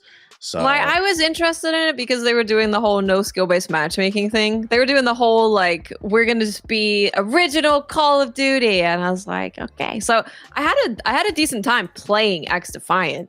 It's just I think partly this is a me problem that I feel like I've just moved away from live service PvP games. Like I just want to play good games by myself. I want to sit here playing Monster Hunter or Souls likes and be left alone. So I was I do toxicity anymore. Okay, I don't want to deal with it. Yeah. But I played XDefiant. I was like, yeah, this is pretty fun. I played the finals. I was like, yeah, the gameplay's fun, but I don't really know what a game could do to keep me interested in their PvP game anymore. I don't know. I'm not trying to go pro. I'm not trying to make an esports team. So that's most people. I wish these developers would realize that. Let's move on to a more interesting game. I know one that Ethos has spent a lot of time on. This is a game that kind of caught my attention earlier in the year. I kept seeing gameplay and trailers. I'm not too familiar with the Warhammer universe. I know it's deep the way people been explaining me, but the gameplay, I'm a gameplay first type of guy. And every time I would see it, I was like, I'm getting Gears vibes from this. Super bloody, shit all over the screen. Looked old school, Xbox 360 type of era. Fun, linear shooter to play with friends. It's called Warhammer 40K Space Marines 2, and that's exactly what it is. A co-op shooter where you are trying to do things for the Emperor. Give us the good, bad, and the ugly on Space Marines 2, Ethos. I love it. I love it a lot. This shit means something to me, man. It reminds me a lot of old school Gears a little bit without the cover system. But it just reminds me of a type of game that I feel like has been missing from gaming for a long time. It's a game that I remember like back in the day when Halo and Gears came out. It used to be a big thing. It used to be a game that has like, it got a campaign, it has co-op, it has multiplayer all in one package. Man, we'll be lucky if we get one of those things. But they got all three of it, and all three of them actually work. That right there you get kudos for that nowadays. You get that out of the box. And it has crossplay out of the box. Day one. Yo, applaud for them. And this is by Focus Home, which usually ends up making mid games, but they actually made a banger here. This might end up being my game of the year. I'm not gonna lie, my personal game of the year. I don't think it's gonna win anything because I don't think it's perfect. I think there's some very obvious things to like kind of how you feel like with Wukong. There's some things I've run into this game so far where I was like, this is very annoying. But for the most part, I say the experience of it, just being immersed in the 40K universe, it nails it. The graphics are really good. Animations are fire. The gameplay system, like gameplay doesn't try to be something it's not. It doesn't try to be overly complex. It doesn't try to be, it's like, hey, we know why you're here. You want to be in the 40K universe. You want to fuck some aliens up. You want to tear something, rip and tear like some Doom guy. We're going to let you do that. And it's co-op. So you can play the entire campaign with two of your friends. I've been playing with two other people, with Dan and Gifted. So we've been playing it together and we've been having a blast. From a technical standpoint, this game is insane. I don't think whoever sat down years ago and sat down at a table and said, you know what, we should have the guys that made World War Z make a 40K game. That dude is the smartest person on this earth. Honest to God, if an executive's listening to this, you should promote that man, let that man or woman, whoever it was, let that person literally be in charge of what your future deciding of what developer does what project, because they picked the right team, the right studio, they had the right level of technology, talent, and they made something that I feel like it really immerses you in the 40K universe, and it gives you that feeling that Helldivers 2 gave, I feel like, a lot of players. But it's not a live service game. It's just even like, you don't have to worry about like while Helldivers is going through its ups and downs. Like, this is a very consistent thing. It's just a straight shooter. It's straight to the point. Campaign, I think we're almost done. Since I've been playing with two other friends, we haven't like sat down and just like no-lifed it. We've kind of like done sessions where we'll play 2 missions and we'll get off, and each mission's lasted at least like an hour or two. We played on what was the difficulty level? The default one. Yeah, the one that's like, they're like, this is, I love the this intended difficulty. Yes, I wish more developers did this. Because every time I play a game, I usually, whatever the game defaults to is the one I'll pick off rip. But I love that this game had like one in the middle, like had normal, but then it had a more harder difficulty. It was like, this is the one we actually as developers intended you to play it on, and it's hard. It is like, we got murdered quite a bit. Like I'm like, bro, like I actually got to lock in while I'm playing this. Like I can't just run around nilly-dilly. Like, you got to actually think when you're playing. But there are some like bad things that I will say about it. One thing I say is like the sound mix is a little bit it's not bad, but like some of the music gets drowned out quite a bit. And I notice this because like when I can hear the music, I'm like, yo, like the music's great. Good. But sometimes I can't hear it because all I hear is boom, boom, boom, boom, boom, and just yelling and screaming and bloods and guns stuff, which I guess they were like, well, this obviously takes priority over the music because you need to hear all these cues. And then also AI wise, not that the AI are dumb, but the AI is kind of, at least in that difficulty, they're like, you can die very fast if you're not paying attention. And they do this very annoying thing with some of the range units where like they'll hide in the corners of the like battle arena and they'll just start shooting at you over and over and over again. And there was like a couple bugs we ran into where they were able to shoot us through walls and we got downed a couple times. And there's moments where just so much stuff is just hitting you and attacking you.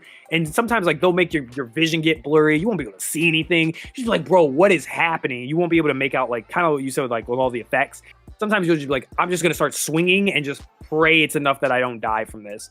And there was like one segment where we were stuck on it. And for people who played, maybe they had the same issue. There's a level in the middle part of the game, I think it's like on level 3, where you have to go up this like elevator and you have to stop these bats from attacking the chains on this elevator.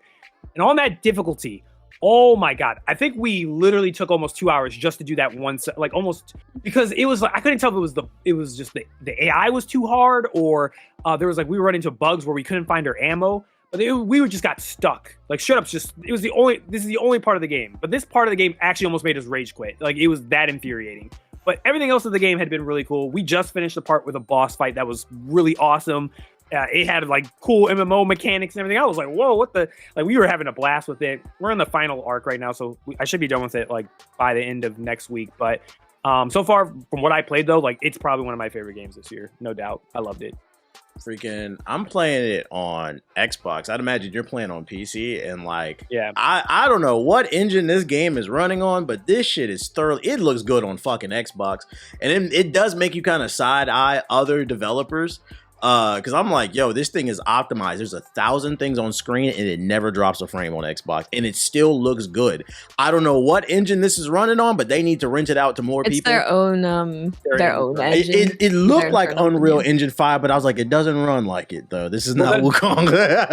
It probably, the reason why that is, to be fair to them, to be fair to other people, is because they're experts. It's their own engine, but they've already proven that they could get it to work, because this is the same studio that made World War Z, which was that zombie game. And that game's also biggest feature was they had a bunch of zombies, like they've mastered hundreds of zombies on screen. So they already had built the engine to be able to support that level of amount of AI. So when they transferred to Warhammer, they're like, oh, okay, you know, we learned from the first game, because I think World War Z also had a little bit of technical issues, but I think they figured it out when they started working on Warhammer. They were like, okay, we learned the technical issues we had with that game. Now we can fix them and even push the envelope further in the second one. So that's probably why it runs really, really damn There's well. so much like cool stuff going on in the background during the war, like environmental storytelling, and like I think what makes it like possible and so great is kind of like what you said. Like, this is a game that we've hadn't had in a while, because it's so much more linear. It allows for more things to be going on in the background versus trying to create this big, open, vast world. It's just more focused and concise, and I like that. The combat, the shooting feels really tight.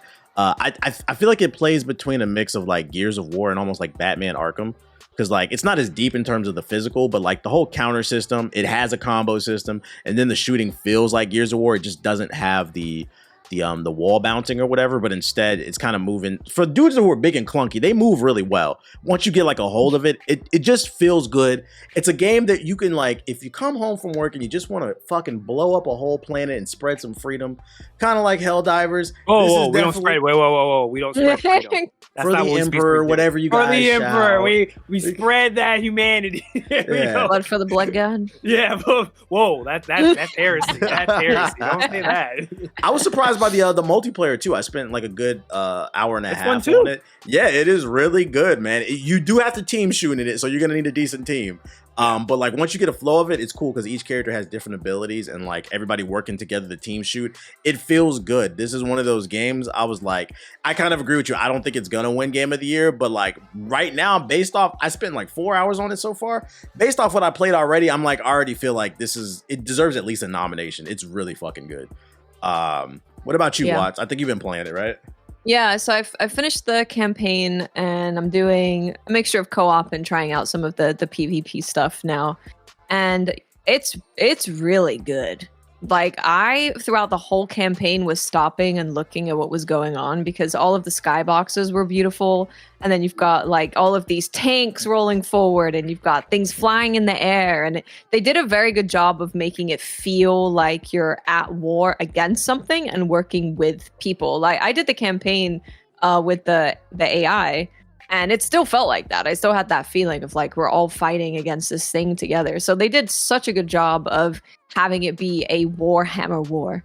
The combat is really fun. I love the parries and the when you can knock them off over and shoot them, and you can use that to get your shields back. So I would be on like no health the entire time, but just keeping, like, please let me get the parry. Jesus I've never Christ. been so happy to see it execute in my life. I'll be like, execute! I have to kill somebody. Very Doom-esque. Very Doom-esque. Yeah, very Doom with the chainsaw. Yeah. Like, I need ammo. Like, it's like It incentivizes you to stay in the action. Like, even if you're getting low, like, you're more likely to die if you try and run away and like look for something than if you are just staying in there trying to get the parries, the executes, and the little shots that'll give you your shields back.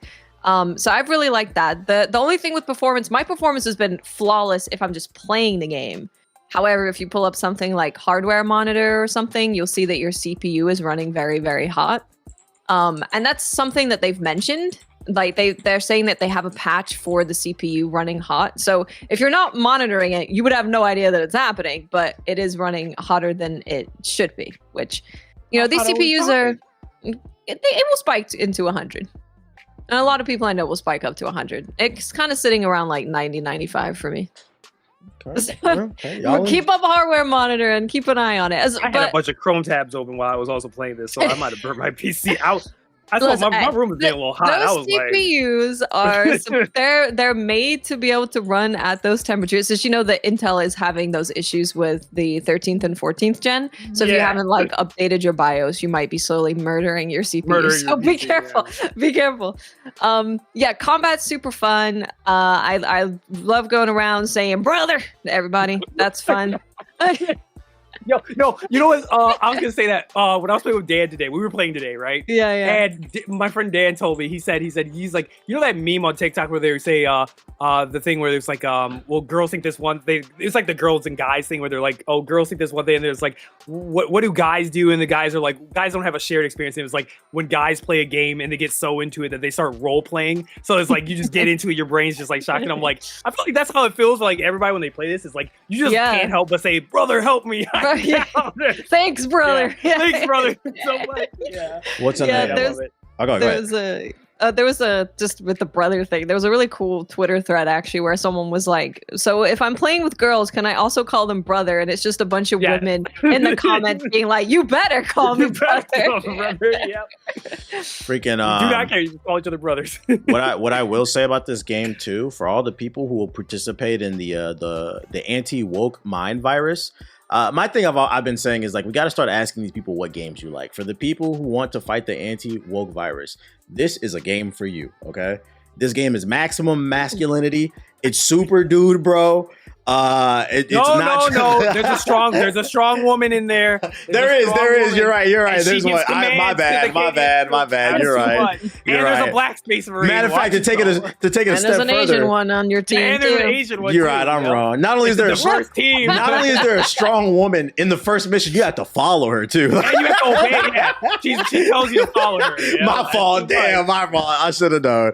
JG, what you think about Space Marines too? Almost. I tried to throw him a bone. I tried to. They're also they take baby brains and put them into robots. Oh my god.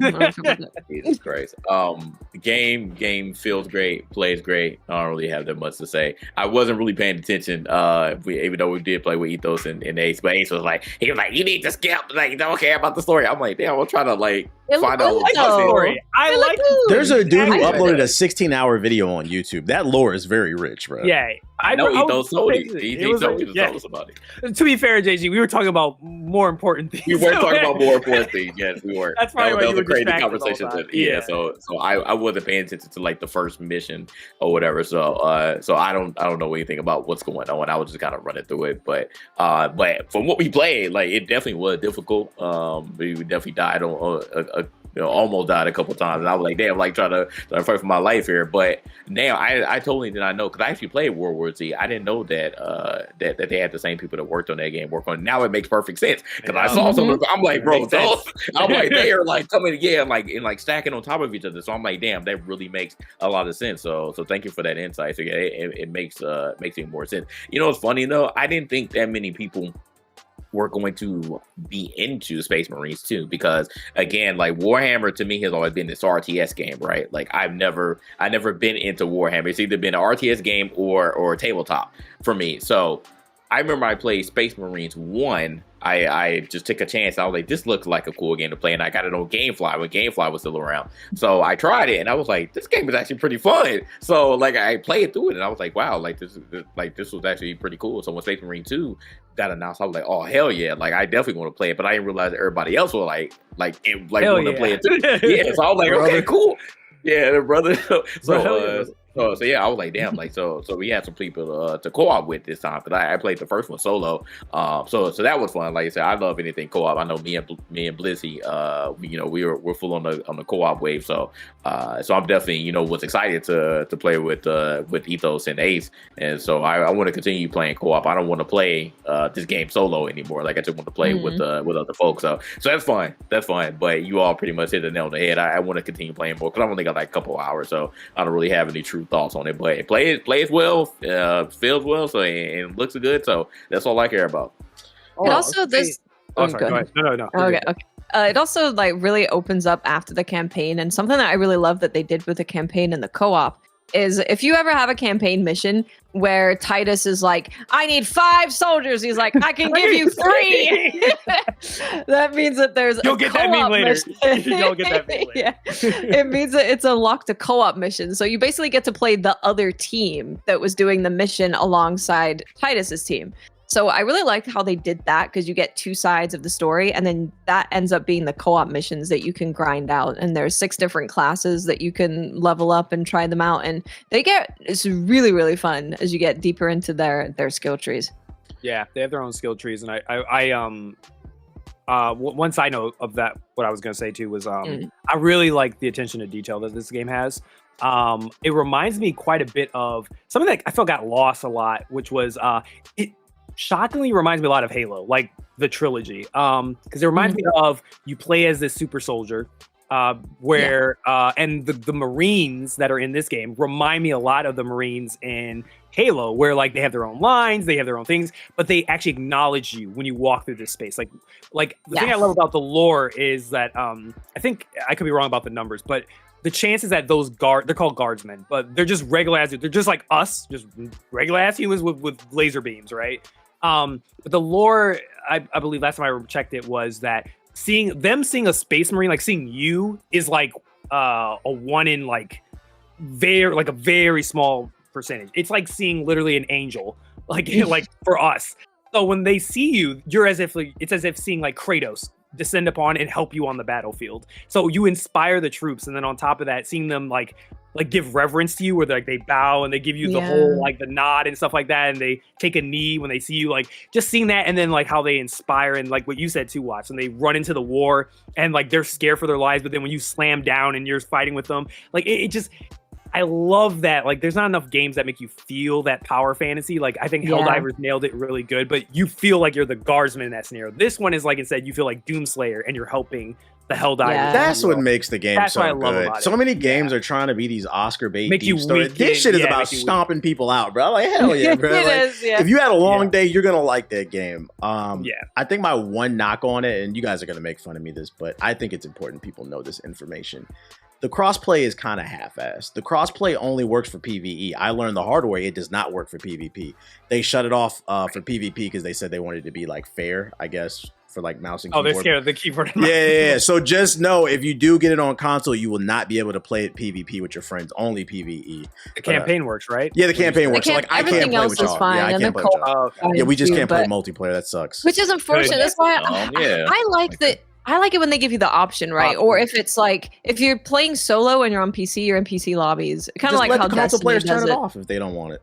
Yeah, you can turn it off, or you could also be like, if you're playing with a friend, you're allowed to play with your friend. Like, you know that you're signing up for that experience, right? But having it be like, nope, get out of here. Go get your own lobby. They're considering turning it on because it is possible, but just at this moment, no, at the time of recording, you can't play PvP. You won't be able to on play crossplay. PvP. Yeah. I don't really like playing the PvP for a little bit. I don't really think having a mouse gives you that much. Yeah, it's very clunky. I thought the same thing. I was going up. I was like, I don't think mouse and keyboard. It's very like, it's more like you got to place yourself in the right place and stuff like that. And just note about the PvP. I don't think it's like anything like, it's not like complex like Gears, but like Gears is PvP. But I think it's like really fun. Like I enjoyed it. You know, jump in there, slap some people, murder some people with a hammer, walk out of it, be happy, and the co-op. The customization is fun too. It's so fun. Like when I was playing with the randoms, we were at like a standstill on one of the maps, and one of the randoms, he dropped down. He was playing the dude that drops the flag down, and it heals people in that AOE.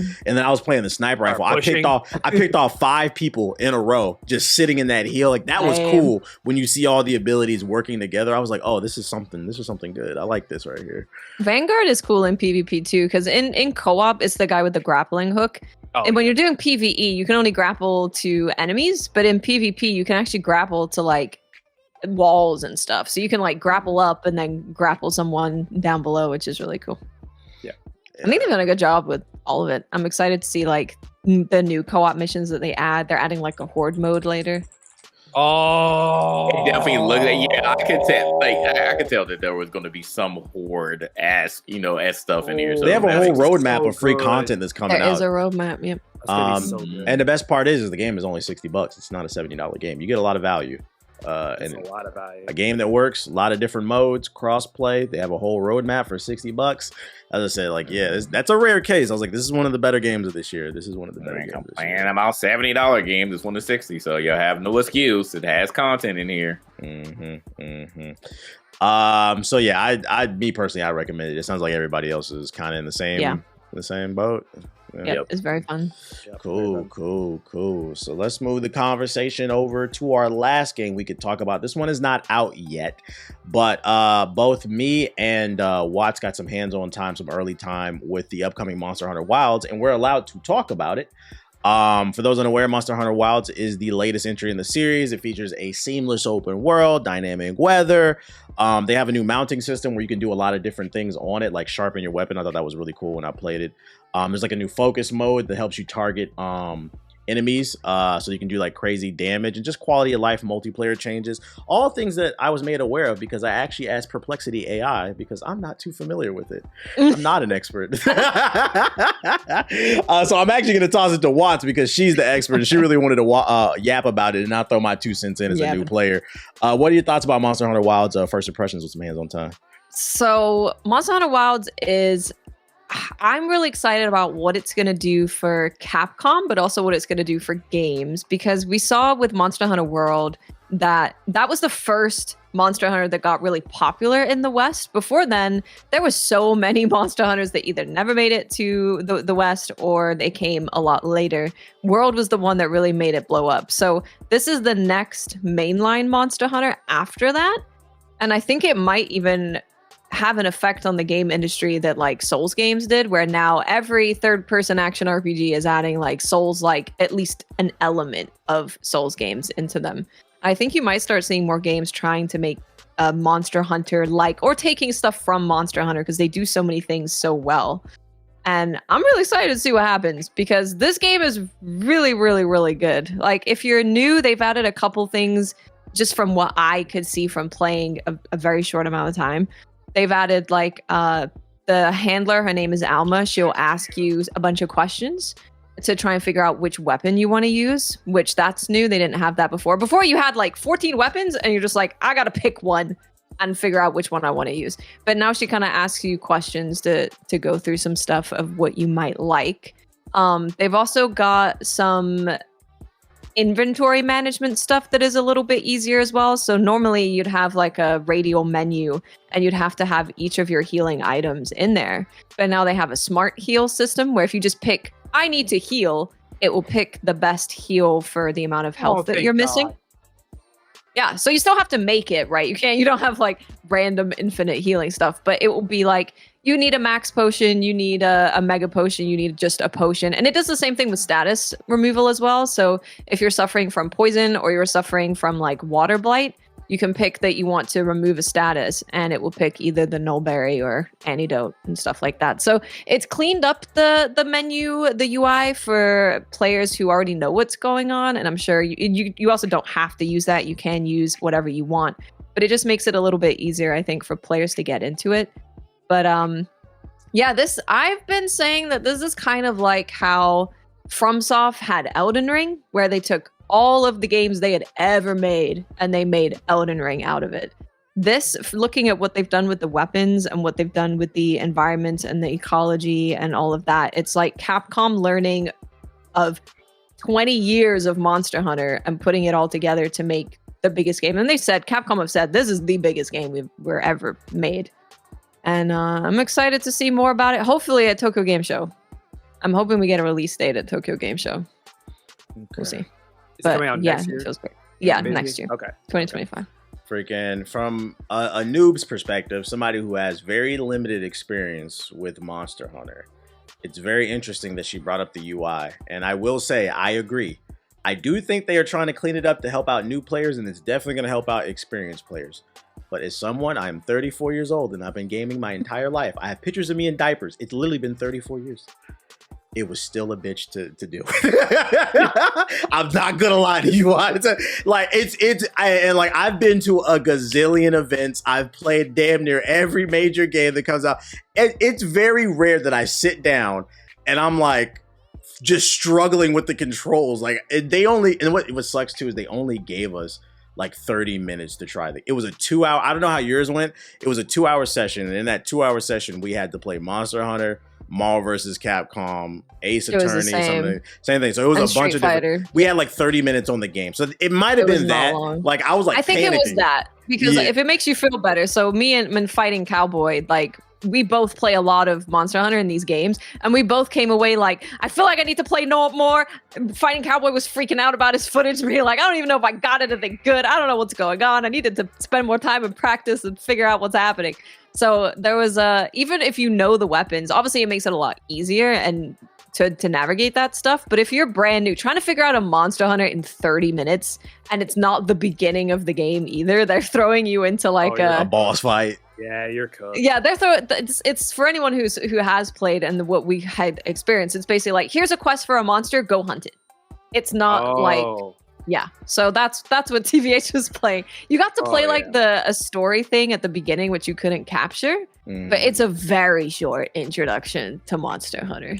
That was like, and it is a complex game. Was like my one caveat. I was like, I couldn't tell. I was like, am I that? I was like, no, I'm good at games. I'm like, this is still a clusterfuck. My ass. Yeah, but that being said, the gamer in me took over. I was struggling to like get through the menus and find my potions when I needed to heal, but I will say the combat was actually really fun.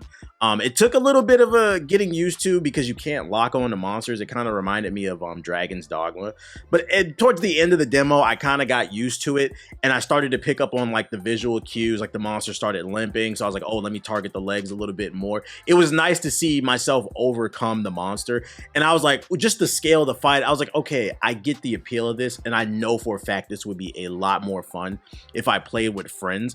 And then also I did get a chance to open up the menu. This is a game that's gonna be very meaty. It's gonna have a lot of content. It is a big open world with shit all over the screen. So if you are one of those people that's worried about your value for $1, I can confirm it's gonna be some value in this game. There was monsters all in the demo. I only got to fight a couple big ones. They let me. Yeah, there's 4 that are on the map, and then there's different like difficulties of 4. So there's like one who's like the frog monster. I looked at the map. There was like 3 of him, and that all versions were like different difficulties. And the harder they are, the more rewards you get from fighting them. And that's just one biome, TBH. That's just one. Yeah, it's definitely one of those games. So I was like, I played it and I was like, okay, I get it. I like the little thing they did to at the beginning of the demo where they actually let you test out each weapon. So like, definitely take your time when it comes out. I was like, they're trying to appeal to like a more mass audience. But I was like, I get it. I was like, I liked what I played.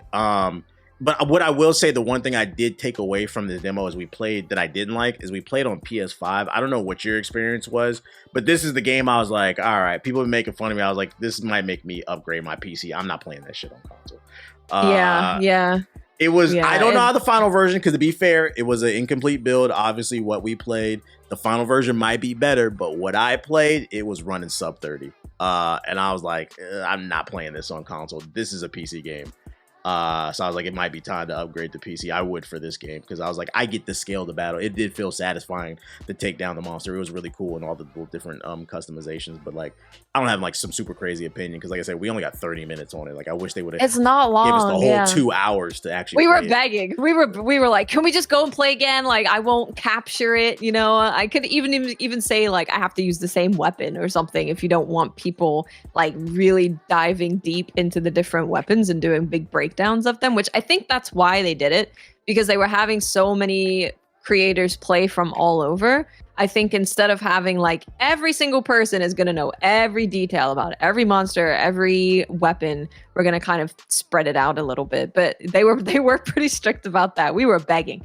So we actually, when it came to the Marvel vs. Capcom stuff, I went in and watched the other people doing their session. I really did like that you could I don't like weapon denigration in any game. That shit really pissed me off in Lies of P. You be in the middle of a boss fight having to sharpen your weapon. But that being said, the way that they're handling it in this game, and this is why I said, oh, they're trying to appeal to a bigger market. I like the fact that you can call your mount at any time in the middle of the boss fight, and you can just hop on it and you can sharpen your weapon while you're on the mount. So it wasn't that bad. It was still kind of annoying, but it wasn't that bad because you were able to avoid the fight. So I like those little things like that. I was like, okay, this makes me want to play the game. Like, because the only other Monster Hunter I played was Monster Hunter 4 on the 3DS. And I do remember being in a boss fight and like just having to stop to sharpen my weapon in the middle of a bush, I was like, this is not fun. I was like getting mauled. I was like, I like those little qualities. Like, I like the game. That's what I can say. I like it. And that's before you've even experienced, like, I think the loop that gets people so addicted to Monster Hunter, which is hunting the monster and then making the weapon and the armor from that monster and then hunting the next monster and then doing that. It's just such a satisfying loop, and all of the weapons and armor always looks really good, and then the fights are always really fun. And then they keep giving you free content updates. So if you ever get into Monster Hunter, you know you're going to have a banging game when they bring it out. You're going to have a banging expansion about a year or so after, and you're going to get free updates for like 2 years. Do you get to drip out your kitty cat in the previous ones? Yep. Yeah, that was pretty cool. I like the cats. The cat. You had that one mustache cat in the demo that we had. Uh-huh. He's been getting some memes online because he's just like he's got really sussy eyes and he's got a big mustache. He's great. Yeah, I think I'm definitely gonna cop it. I think I'm gonna definitely cop it. I was like, we'll try it out. We will at least try. It's gonna be incredible. Yeah. I don't want to play. I'm struggling to play any other game because all I can think about is Monster Hunter Wilds, which is really bad because it's not even 2025 yet. We don't know when it's coming out in 2025. We know it's coming. 2025 is gonna be a great year. Another year that's going to expose a lot of people who don't play games, because there's a lot of great games coming out next year, and we don't want to hear about gaming is dead. That's all I got for the conversations in terms of the games that have come out recently. We'll touch on some other games in the next podcast. We're going to move on instead to the news section of the show. We're going to talk about the biggest piece of news that actually dropped since the last show, and it turns out that it's real. Rumors were coming out like the week before that Sony was going to reveal the PlayStation 5 Pro. And I didn't think it was real because I'm like, you guys aren't going to give people enough time to prepare to like save up and, you know, buy this platform or whatever. But like literally the very next week, they announced the PlayStation 5 Pro. To give you guys a quick rundown for those who are not in the know, they're claiming that the GPU is 67% more powerful than the base model. Same CPU though. We're gonna get into that later. If you read up on that, no stand, so it launches without a stand. It does not have a disk drive, and it'll cost $700. They're claiming that the ray tracing and the lighting will be on it better, and it should be able to add some extra performance. When they showed it off, they showed off a bunch of different PS5 games such as Ratchet and Clank, The Last of Us. Nothing new, but they did show off stuff that's supposed to show off the power. I didn't really see a difference. Jay, did you see a difference when they announced the PS5 Pro? Is you excited about that $700? No, this sounded it's almost like the exact same playbook that they did with the PS4 Pro, because they like literally the tech demo that they did and the whole technical jargon, which again the majority of people either don't know about or don't care about. It's the same old stuff. Like, and I fell for it with the PS4 Pro. I went and traded my stuff in and got the PS4 Pro because I was tired of my PS4 sounding like a jet engine playing some of these games, and and I'm not doing it again. I'm fine with my PS5 being there, and Sony, you know, they're putting a lot more of their games on the PC anyway, so I literally have no reason to upgrade. And then that $699 price point, I'm just like, no, like it's so bad, bro. And no disk drive either for those who care about that. So I'm just like, no, I did the math because people were like, it's still they're really dying on that. It's still cheaper than the gaming PC, is it? Because if it's $700 with taxes, that's $750. Yeah, you want a disk drive, that's another $80 with taxes. That's really $100. So we're already at $800. You want another controller, that's $70. You want a couple games, we're in the $1,000 mark here.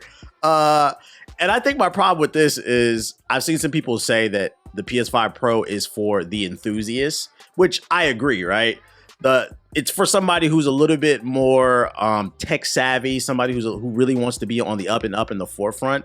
I guess my pushback on that is if you're really an enthusiast and you read into this platform, if they tell you the GPU is 67% more powerful, but they didn't change the CPU, it's not going to change the games that much because it's going to cause a thing called bottlenecking. Why not do like a 30% more CPU and 30% more GPU to get a more like balanced platform? You might get some better lighting on it, but I don't think you're really going to see that big of a difference. Kind of like what Jay was saying, just because they kind of set this thing up to be really weird. I know with AI, that's mostly on the CPU. So like, if you're the type that's complaining about like not having dynamic events happening in your Ubisoft games, oh, it must have been the wind. It's not going to change. Like, it's just going to look slightly better with like a little bit better lighting, maybe better frame rate. But then we don't even know that because some reports came out. Digital Foundry is already saying they don't think GTA 6 is going to run at 60 FPS on this. I feel like it's a trap. I'd say, based on what I've seen, you should only get it if you got disposable. You just balling like that, go for it. But I don't really see a reason to get this over the base model. What about you, Ethos? You're a game dev. Are you excited about the PS5 Pro? I'll let Watts go.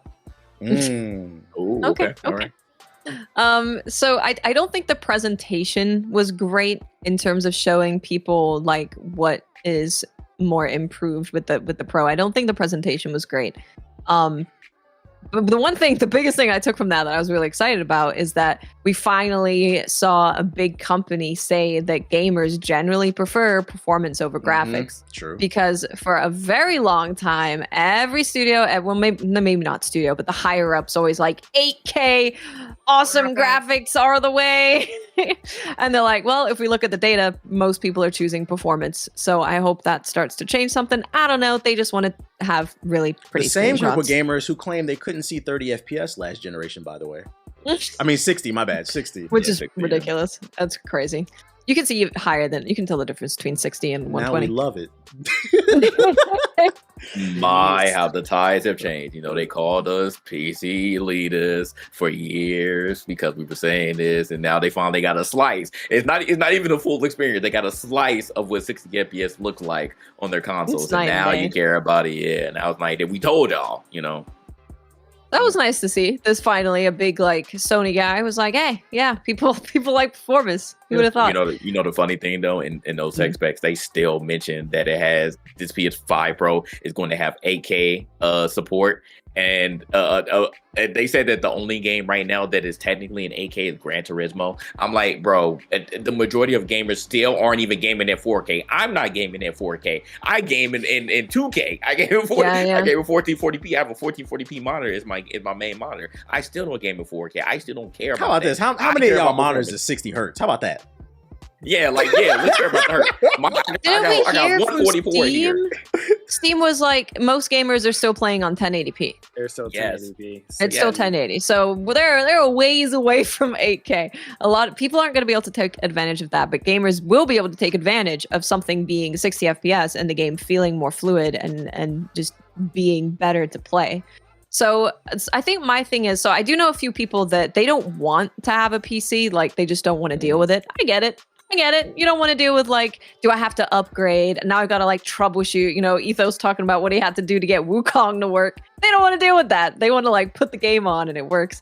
So I do know some people that are only console gamers, and that for what I said to them is like, hey, if you're interested in maybe being a PC gamer or you want to upgrade, I don't think anyone needs to get this right now.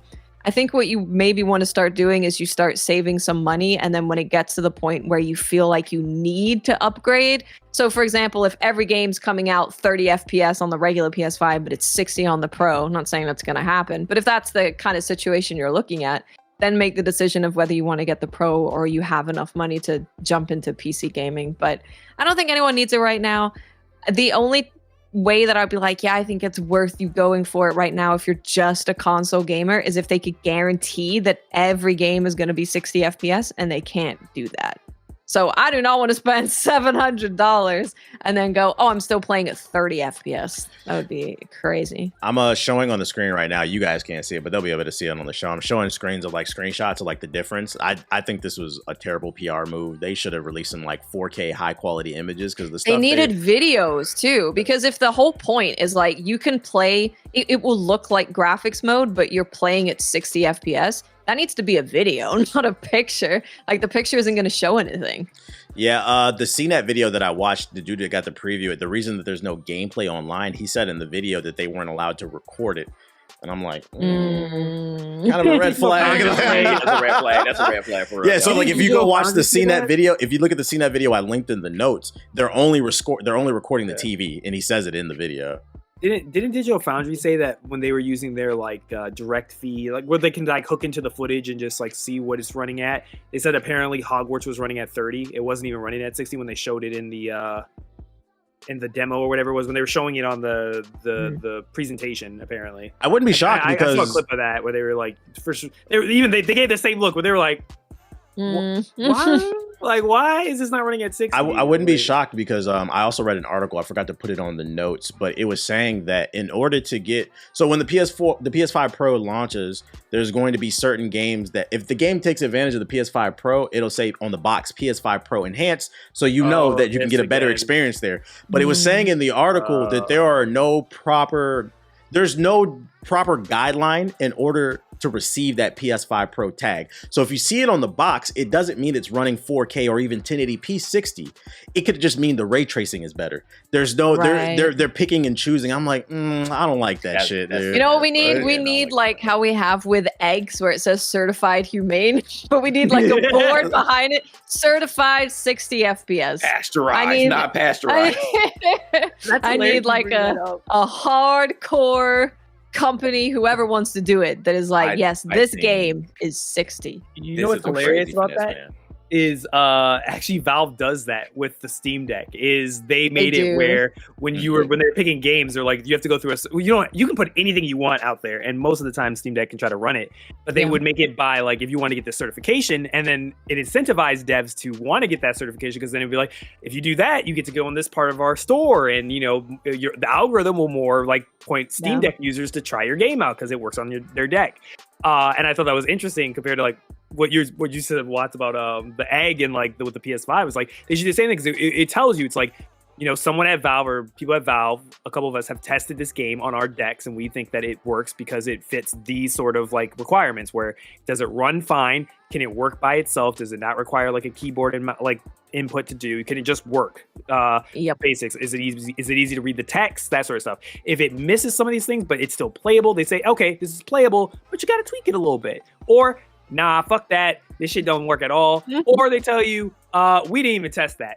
So it's up to you. You got to test it for yourself. Stuff like that, where I agree. Like, I feel though with Sony, you're a console manufacturer, and on top of that, you have your own closed garden type of thing. You think they would have their own, where it's like, well, if you want this sticker or something like that, you need to hit. We need a certified 60 sticker. Just make it a thing. Then I can look at it and go 60. 60, cool. Good. Yeah. I wonder if it's a legal thing. I wonder if it's like, could I sue them for technically, like, you told me on the advertisement that it's 60, but wait, it went to 55 FPS. Yeah. I'm suing you. You lied. I did the data. I did the test. Yeah. It's like, that actually have like, what if a frame drop just happens because of a patch thing, and then they're like, oh, now we can sue you because you lied, marketing wise, you lied. Yeah, people ruin everything. Yeah, it's weird. I had I wouldn't say an argument, but I ended up joining one of the Twitter Spaces. A Sony Pony? A Sony Pony Twitter Space? It wasn't. No, it wasn't. It wasn't the Pony Barn. Is it the Pony Barn? No, it wasn't a Sony Pony Twitter Space, but it had someone who's a Sony bias in there, right? And they were talking about the PS5 Pro, so I was asked to get my thoughts, and I was like, at the end of the day, yes.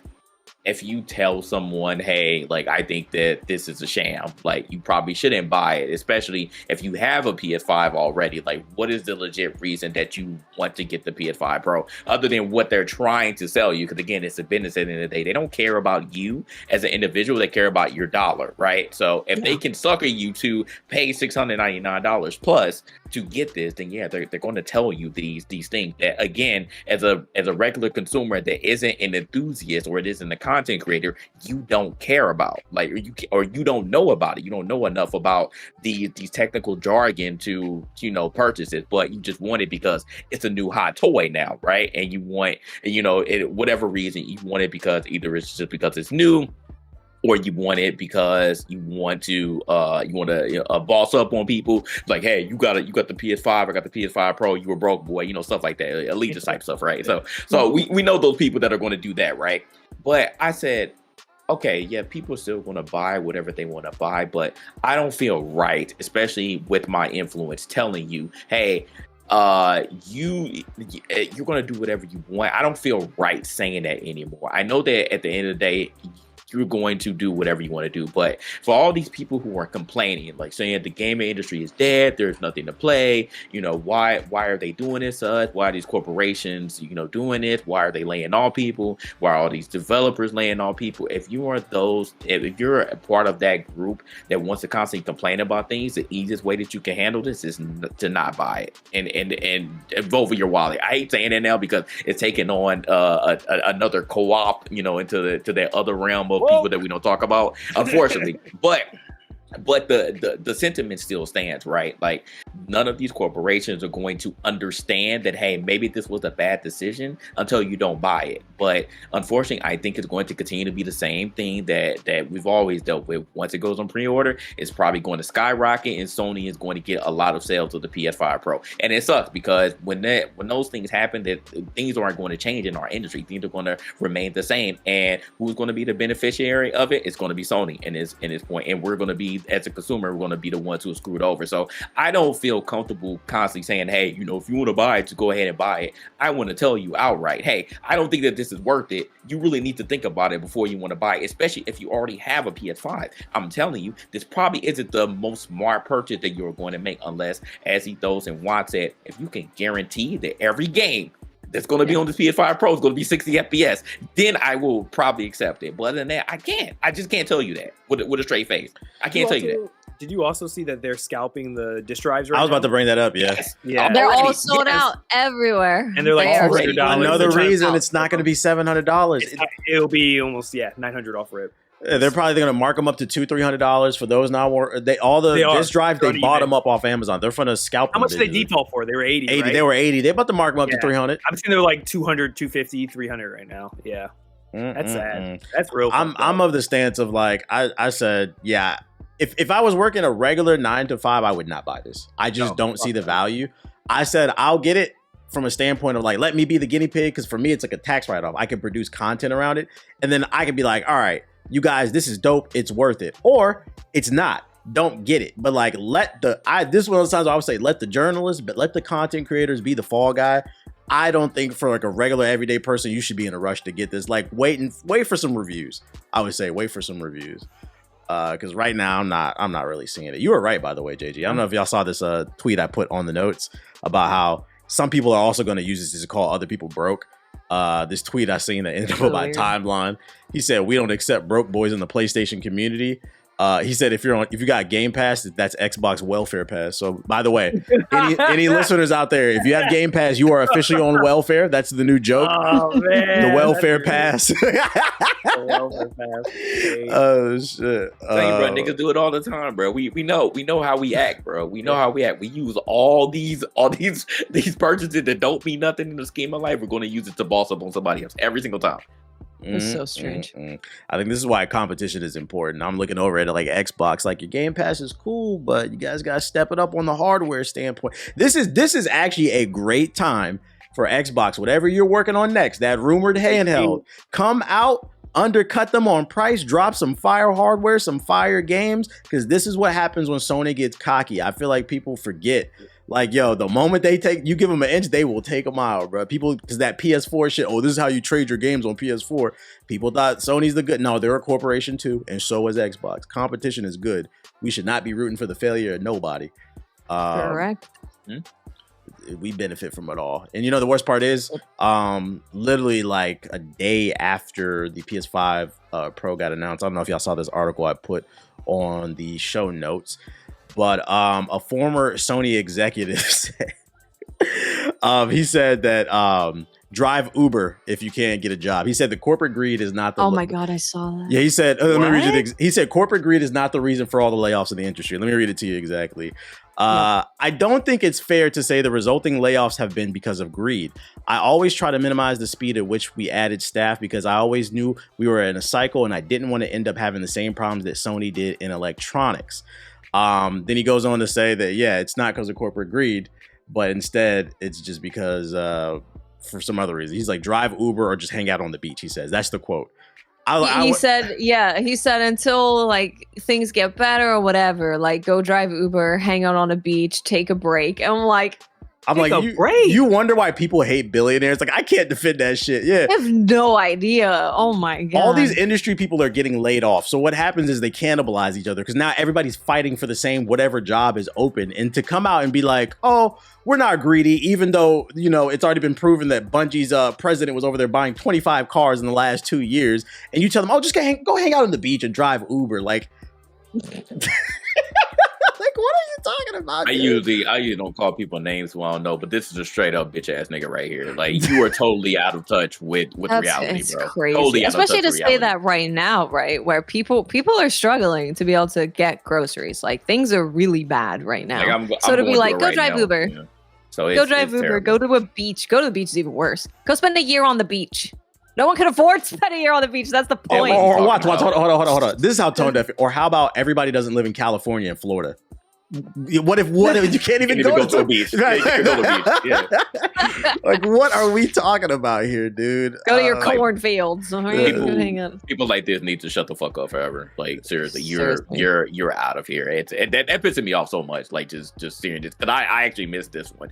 This is terrible. This is a very terrible statement. You were like literally tone deaf. Like, read the room, bro. Not everybody is like this. Like, you can't just go drive Uber or hang out on the beach just because you want to and just wait. Like, we don't even know how long it's going to take for all of these industries to right itself and people will be able to actually work again. Like, there are people struggling to find jobs right now. Like, literally what TBA said, everybody is trying to get the same job. So what do you think is going to happen? The competition is going to be even greater than it was before. So, like, it's terrible, bro. And we're still suffering layoffs at that. It's not like it stopped and we don't know when it's going to stop. So this is, he pissed me off so much.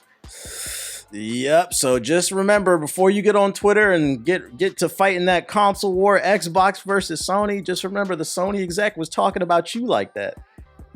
Crazy. Be a good consumer. Don't be a corporate cocksucker. Like, Jesus Christ. Fighting the wrong battles here. Wrong battles. The good news is that's the executive side. On the more positive side of things, nearly 90% of developers, when surveyed, said that premium $70 games don't need microtransactions, further reinforcing the belief that what we always preach on here is that it's always the suits. These game developers, they're artists that have to deal with these publishers that front the money, and unfortunately they have decisions that they can make. But when you survey these developers, they say they just want to make dope games that people can buy. And I'm just trying to, the only thing I can wrap my brain around, like, what's the solution is kind of like what Jay said. Like, you got to vote with your wallet. If you don't like something, stop buying it. I feel like social media has really warped a lot of people's perception. They just want to be part of the conversation, which I don't understand, because unless you're like a content creator that's making money, I don't know why some of y'all feel so much just the need to be part of every goddamn conversation. So you're out here buying shit that you don't even fucking need, and it fucks everybody else over in the long run. That's the only solution I got off the top of my head. But you like microtransactions? You're a game dev. Ethos, you want to pump them up? I love them. Pump it up. She got it. Pump it up. That's fucking funny, bro. But I was glad I read this stuff right there, so I wanted to give it at least some positives to flip it on the other side. So stop saying game devs. Dude, it's like the game devs are dealing with the executives even more than we are, and they're having to deal with telling these people constantly, this is what the players want. Like, this is what we should be doing. Every day they're having to argue, and then they're like, well, but we think you should do this. It's not ever really coming from game devs. I mean, you know, I can't say ever. I'm sure sometimes there's some game devs that are weird like that, but it's mostly the executives who don't really play the game and don't understand the gaming industry where it's at, and they just see Fortnite made $2 quadrillion, so we make Fortnite because that's what make money. They don't think about it any further than that. Or my favorite is you're working on a game for a long period of time. You know what this type of game is supposed to be, and then the suit goes off for a weekend and plays Elden Ring. Says, "Hey, you know, last week I played Elden Ring." That kind of thing happens. It's crazy. I've had like actually. 3 death friends And all it makes you just axe the entire game and start over. Yeah, and you can just see all of them are just like, like in the back of their head, like, oh god, he's gonna make us add some stupid feature because he liked it in another game, even though it makes no sense to put it in this game. It's terrible. It is terrible. But what about this Sonic 3 trailer? Did y'all check it out? New movie? Huh? Yeah, I shall shine. I have seen it. Yeah. How we feeling about this? Is it looking good or nah? I'm pretty excited. She's shining. I think it's funny that the best thing about Sonic is the movies now. Like, it's not even the fucking games. The movies are good, yeah. The movies are good. They turned that around. All I need to do is just change the model of Sonic, and now all the movies ended up being good.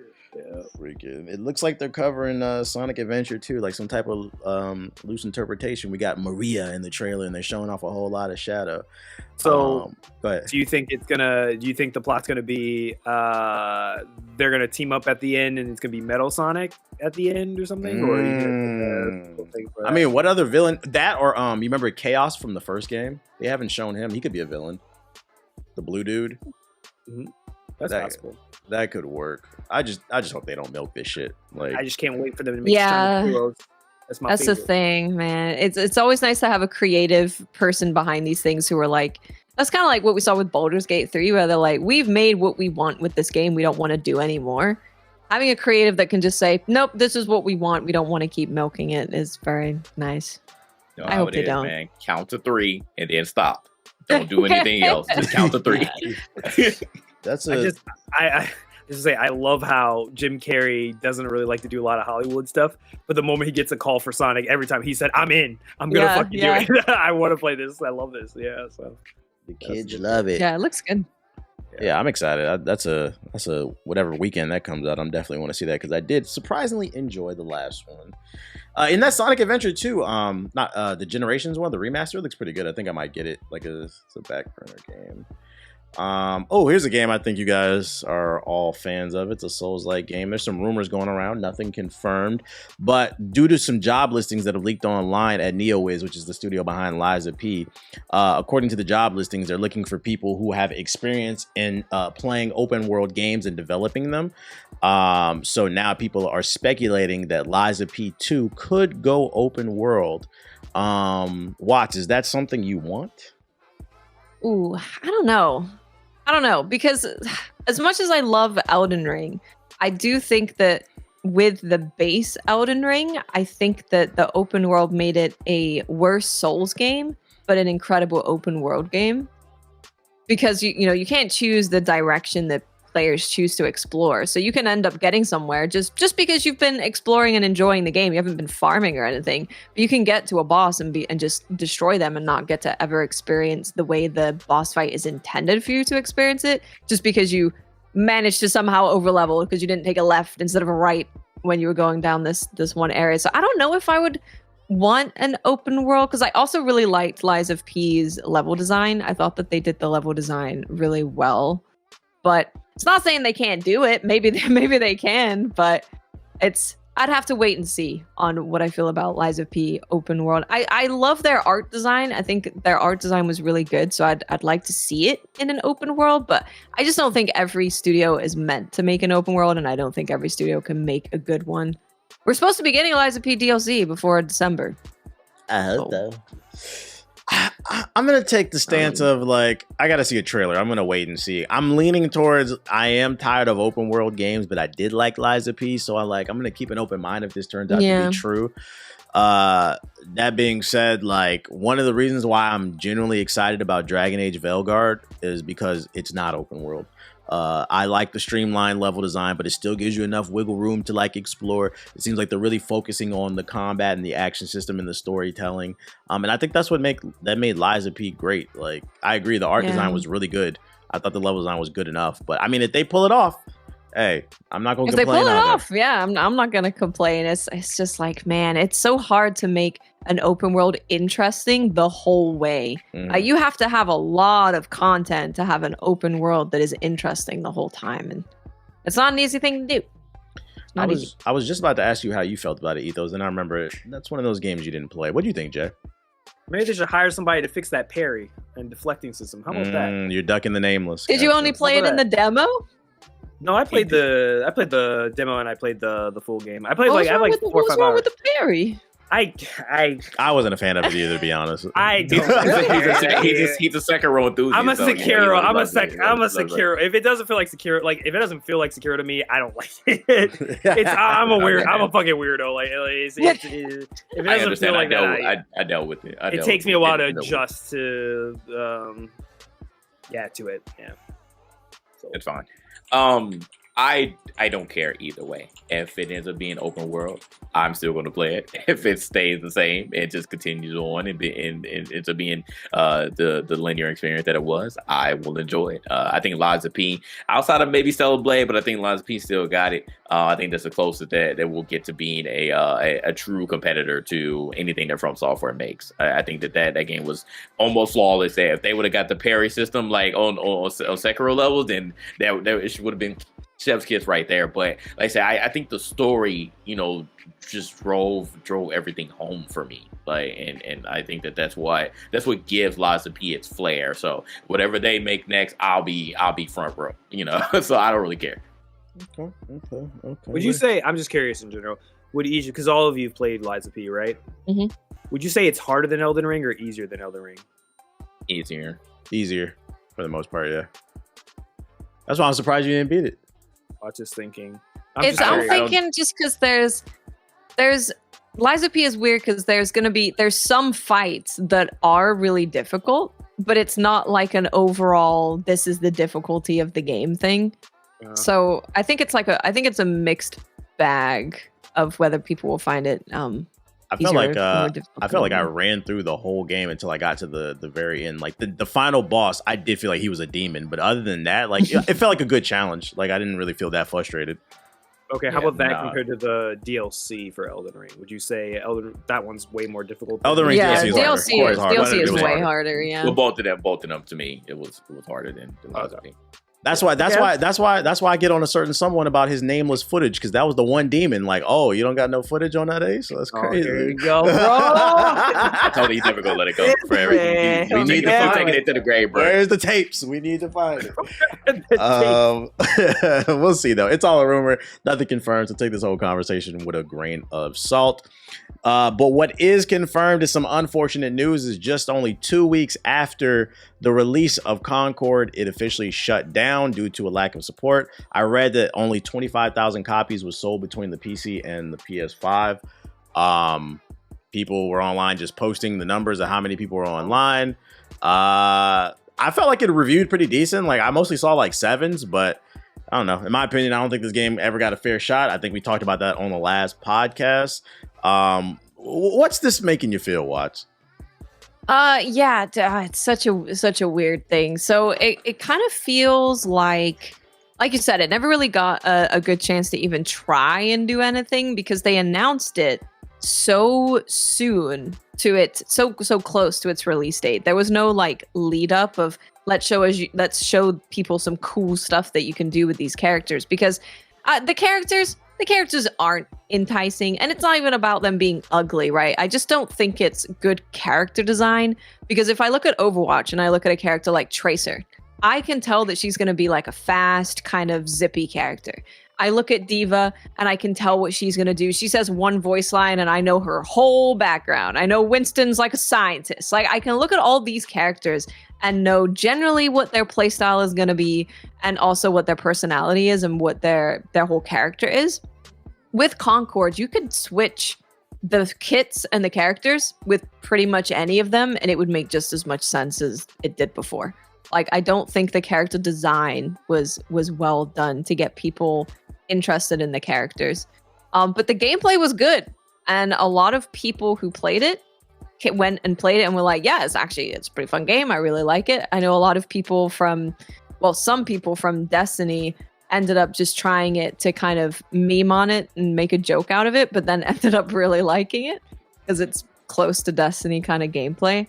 So I think there's a bunch of things that could have made Concord do better, and it almost kind of feels like maybe some of the devs buried their heads in the sand about what the perception of it was going to be, because I'm sure they would have had people come in and play it to give opinions on it. Like, that's a very common thing for game studios to do. So I'm sure they would have had people play and go, I'm not really feeling this. Or they would have at least seen the trailer or go, I don't know. Because the perception of that game has not been good at all at any point. So it kind of feels like it was just sent out there to die, because even when it was free, it didn't have that many people playing it. Yeah. And it's unfortunate. I don't know if they're going to end up bringing it back and doing something with it, but it's just, it's such a tough market. You have to get people in the door wanting to play your game. I don't even know how you do that anymore. It's like a first-person shooter. I don't even know how you do that. It's so unfortunate, too, because Sony's out here pushing the $700 platform, but then you're not even pushing the software. So it's like, I don't like. Yeah, it got sent. Part of it, I think, half of it is to blame is Sony. They didn't market this correctly. It just came out of nowhere. They didn't promote it when it came out. They didn't promote the beta, and then when the game did come out, they didn't even like try to stop the narrative by helping them out. They just let a narrative, because like I saw a lot of people calling this game woke. I'm like, bro, as somebody who played it, what the fuck are you talking about? There's nothing political. There's nothing going on in this game. What I will give them is, and I agree with you, Watts, I think some of the character design is fucking ugly in this game. Like, the characters were not cool, but it wasn't like cool. Woke. Like there's a difference. Like, what are you? There's a big difference. That's the thing. You didn't see any of those characters and go, ooh, I want to be that guy. That being said, it's a first-person shooter, so you're not looking at the characters most of the time anyway. The gunplay felt fine. I think it's just unfortunate. And I hope this doesn't become I think my bigger concern for Concord is I hope this doesn't become a trend in the game. And this is why I said we got to start calling out people. We understand what you dislike, but what is your favorite game? Because everybody's just dunking on everything, and it's getting a little bit weird. Because on the opposite side of the spectrum, I'm not saying this game is great. I thought it was okay. I didn't think it deserved the shit that it deserved. It felt like a solid 7 based off of what I played. What I will say is the same way you're allowed to dislike that 7 out of 10, people are also allowed to enjoy it. And I think things are getting a little bit weird when people are going out of their way to make sure that other people don't like what they don't like. And I'm just like, what happened to minding your own business? Because to be honest, I mean, most y'all mamas, most y'all daddies is a 6 or 7 out of 10. Do you love them any less? Like, what are we talking about? I'm just saying, do you love them any less? Like, what are we talking about here? Oh my goodness. Is that not real? Like, it's just I mean, you have a good point with the 7, right? Because like a 7 it's not bad. It's not great. It's good. People are allowed to like average shit. Most of y'all watching this video, I'm not even trying to be mean. You're an average person. Doesn't make you any less. Most people are average because that's exactly what it is. Like, so if somebody likes it, like, why are y'all harass? It's getting weird. Like, people coming in my stream, just like harass, stop playing this shit. Get off my dick, dude. You're weird, man. Technomancer was a 6 out of 10. It reviewed poorly. I always say I like that game. I like the world that it crafted. I also understand it's not the best game, but I'm also allowed to like the game, bruh. Go play what you do like. Start asking these people what they like. I thought it was really weird that everybody just kept posting like the player counts. I'm like, all right, guys, y'all got to get off this game's dick, bruh. 500 players, 400 players, dude. Look at this. We get it. It's a dead It was game. like they were watching it closely. It's like it's at 683. I'm gonna check in an hour. Hate watching is a thing. Hate watching is 100% a thing. So that's my main concern. I'm like, I hope this doesn't turn into a trend for other games.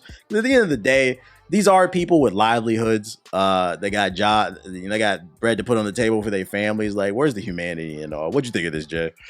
Man, that's literally what you said. Like, there is no humanity. Like, I've seen people that are like, man, no, this studio deserves to fail. I'm like, what are y'all talking about, bro? Like, just put the shoe on the other foot. You would not want people dunking on the game and not even giving it a chance. So, and then like when we heard that they took 8 years to make this, I'm like, bro, that's a lot of time just for before the game even comes out, when you're in the beta stage, letting people actually try it out. Then people don't try it out because, one, they didn't even know that it was in beta, and then we're focusing on this whole woke thing just because you see black characters and other characters that again aren't white in the game. You're saying it's woke. It has nothing to do with anything, but you're just saying it just because again that's the thing right now. You know, that's the hot topic, to just call everything being woke just because you see minorities in a video game. So like you're just automatically coming into the situation with a negative connotation. You're not giving things a chance,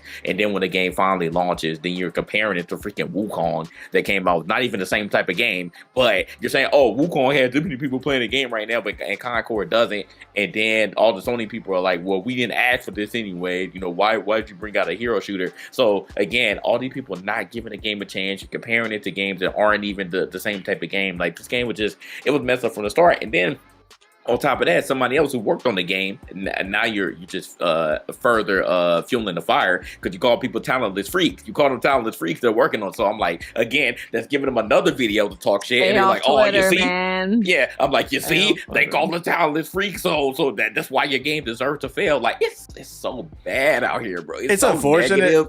I think these game studios might need to do like PR training. Be like, look, as long as you work within the studio, they got to sign like an NDA. After you have, first of all, when you work here, shut the fuck up on social media, and then two, for at least 2 years after you leave, you are not allowed to say shit. Like, because that was bad PR too. That didn't help, bro. Like going at people. Digging a hole. They're digging a hole. It's like a dog that smells fear, bro. Like that's all they want. They want a reaction out of you. That's all it is. They just want a reaction out of you. As soon as they get it, bam, they got you. Now you're getting shitted on, and now they're going to continue their agenda. That's all it is. And I know you want to yell at them. Oh, I know. It must be so tempting to just be like, "Shut up, you're stupid." Yeah, but that is what they want, and shout out to the Concord devs who were just like sharing their gameplay and being like, look, I had a lot of fun working on it. I have a lot of fun playing it. And that's kind of just their whole thing that they were staying on, just sharing the enjoyment with the people who were sticking around. And hey, one of the good things that came from this, 69 people got the platinum trophy and no more people can get it. So nice. It's a good end to the story. Nice. So do we think that what do we think is next for Concord since they are officially shut down and they say that they're going to come back? Do we think they're going to be free to play? Do we even think that's going to help if they come back and they're free to play? They got to redesign the game. They're gonna have to do a bad lot. press. I don't think so. Yeah, it might not be worth it. They're gonna do. You remember what happened with Anthem, where they're like, all right, we're gonna make it next. And like, I read the blogs for that. That was shaping up. I heard really it was going to be good from people who saw it. They were like, it's looking really good. They were smart about it. They were like, I don't know why they didn't do it originally. They were like, all right, we're going to have the Austin team, the people who made an MMO, we're going to have them try to fix it, which makes perfect sense because they would have the experience behind this. They literally laid it out. They took inspiration from Warframe, from Destiny. They were literally fixing all the problems of it. They had a really good idea what to do. And then EA said, nah, bro, the amount of time and effort and money it would take for you to implement this would take way too long. We got our money out of what we could. There's no reason for us to do this. I think it's gonna be the same thing. They might give them several months, maybe until this time next year, to be like, all right, show us what you've changed with the game. Will it work? But at this point, like the brand is tainted. Like the name Concord's a joke. Like you can't relaunch this as like it's different. I feel like with other things where if you look at Final Fantasy 14 story, right? They stuck with it. They took the beating. They just took the beating as it was, and they were like, hey, we're gonna quietly put our heads down and do this. No Man's Sky. Honestly, the shit that happened with Concord, I think every developer studio, y'all need to just talk to Sean Murray. Because that must be the strongest man in the universe. To be able to take that level, to not only that, but to shelter your dev team and say, I'll take the bullet. Since I was the one who was up front, I was the visual person that people are going to blame for this. I'll take all the shots from this. And he went into the Fallout bunker and then he came out and said, I'm never going to let y'all make fun of me again. And then he just, every single time, he'd be whipping y'all with the DLC updates. Every free update. And he never lets y'all. And he's like, please, Sean, you've done enough. And I know, no, we haven't. Nope. Get ready to update your game. And he does this as a joke, but like he laughs at his own jokes, laughs at his own failures, says, you know what? Yeah, I made some mistakes. We made some mistakes. We shot short, but everybody loves him now. And I'm like, if people understood this more, but I feel like, unfortunately for them, they're not in that situation. They don't get a chance to they don't get to do a Rainbow Six Siege. They don't get to do a 14. They don't get a redemption story because like, it's different when you basically have to admit defeat, run away, and maybe you come back a year later, but people are going to be like, oh, you failed last time. We're not going to give you a chance. I think even if this game goes free to play, I feel like XDefiant's free to play. That shit's a dud. well, how is this going to be any different than what's happened to XDefiant? Even if you go free to play, I agree with Watts. I think the gameplay, and even when we played during the beta, when I was playing with her, I felt like gameplay wise, I had a lot of fun. But that was because it felt like Destiny, and I enjoyed Destiny's PvP. I just don't, unless they have a new, like, unless they pull the boy who, the goat who did the designs for Overwatch, and he redesigns every single character and stuff like that, and they redo they relaunch it with a brand new name, and they act like, oh, we don't know what was Concord. This is not Concord. This is something else. Maybe they can get away with that, but I think it was just bad timing. I think we're okay. It's I don't even know. I'm gonna get people pissed at me. I call cap on a lot of gamers because I think a lot of gamers they bullshit a lot. They tell you one thing, but they don't really mean the thing. The First Descendant is a great example. We're tired of live service games. Everybody in my Twitch chat, you gonna play First Descendant? That 5 out of 10? You just like shit because it's free. Get the fuck out of here, bro. That shit sucks. And on top of that, all of them said we were sick of hero shooters. I remember that was the biggest complaint. Was a lot of people trying to say it was live service, but I remember the biggest people were bitching about Concord the moment it got announced because they said another hero shooter. Like that was the biggest. That was the number one thing. It was playing Marvel Rivals though. But then they're playing Deadlock. They're playing Marvel Rivals. Now Deadlock comes out. Deadlock is in early. It has 200,000. I think almost 200,000 people are playing that game. Granted, I get it. I totally get the argument. It's a Valve game. It's a different pedigree. It's a different. I get it. It's not a 1-to-1. But I will say I would tell this to executives. It is cap. It is fucking cap. Any of these gamers that lie and tell you that they're sick of hero shooters, they're not fucking sick of hero shooters. They just don't like that version of a hero shooter. But if you put Marvel, if you have the right brand for it, or if you are just a pedigree studio, they're gonna play your fucking game. They will do it. It's just I think that's it where was Sony a mixture fucked up. thing. I'm surprised it wasn't a pedigree because the difference between Sean Murray and No Man's Sky, that was a smaller game. Sony, why didn't they open up their wallet and pay all the big Destiny streamers to play the game? All the big Destiny, they did. I must have missed that part. I found out about this. They did pay Shroud. A couple of other people that were like BR players. I remember when I was watching Watts streaming it, and then I would go and I would see, okay, who else is streaming Concord? And I would see her, and then I would see like a bunch of other people. And I remember because Watts was making fun of it. She was saying the whole time, she was like, I'm not sponsored by this, so I'm just being honest I put in the you. title, not sponsored, because like every other stream was sponsored. I was like, what's Watts talking about? Yeah, I was like, why is Watts playing this? I don't think there's any hope then. Like if they, I don't know, man. Yeah, they were trying to force bigger streamers to play, and obviously they're like, oh, it's free money, I'll just play it and but they weren't really like feeling it. They were just like, oh, it's just another check, so I'm just gonna play it for a couple hours. They should have focused on Destiny players too. That's what I said. Why didn't y'all? They should have did more research on who they gave the sponsorship. They targeted the wrong people. I don't even say they just went with the big numbers. They went with the bigger streamer. Like if you got big numbers, we'll sponsor you to do it. It's hard to quantify true influence, basically. And that's what they. That's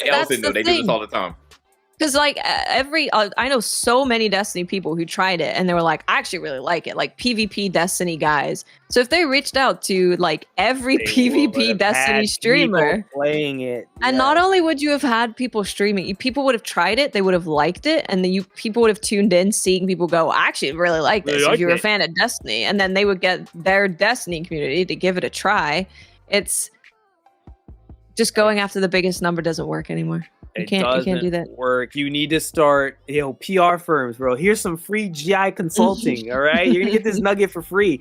Stop trying to go for the big numbers. These people do not care. I'm telling you, they just see a number behind you. Whatever you're trying to market, they just see it as a check. You need to target the middle and even some smaller streamers. You need to target people that are actually in the trenches, that actually play these games like that, and actually are genuinely have a small community, but it's a bunch of people that actually genuinely care about the game and they really care about it. If you target them and you grow and nurture them, I promise you, in 5 years, you'll be looking back and be like, wow, that person not only got bigger, but they actually got a sales because they genuinely cared about the game product.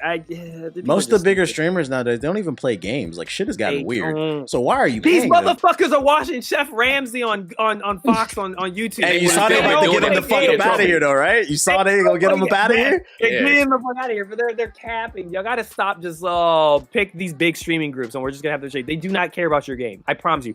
These PR firms, y'all gotta stop falling for this shit. It's not a good show of your game to have someone they don't care. They don't take the time to understand anything about the game, so they can't explain anything when people are asking questions. Like I saw, like a good example of this was when No Rest for the Wicked had their Wicked showcase. There was a whole, not a ton of stuff to read about doing it, but one of the main things was like, please don't show the main screen because it's not finished. Like it's they showed it. They did. All of them did it, and I'm like, oh my god. They don't read the guidelines. You can't even take 5 minutes to just read a very basic outline. Yeah, and it's like the screen looked fine, but the devs didn't want to show it yet because it wasn't finished. You'd be surprised. The worst part is like those guidelines. I'm sure you know what. When you get those sponsorships, they're usually very simple bullet points. They're like, very simple. It'd be like 5 bullet points. Like you didn't read the guideline before you did your sponsorship. That's what I'm saying. It's not a whole book. It's literally like you said, 5 bullet points of like just do this, don't do this, and don't do this, and you're good for like a Monster work in Hunter progress Wilds. They said please don't record the tutorial level. Like that was it. Yeah. Like you can't not do that. Like it's not hard to do. Like Jesus Christ, man.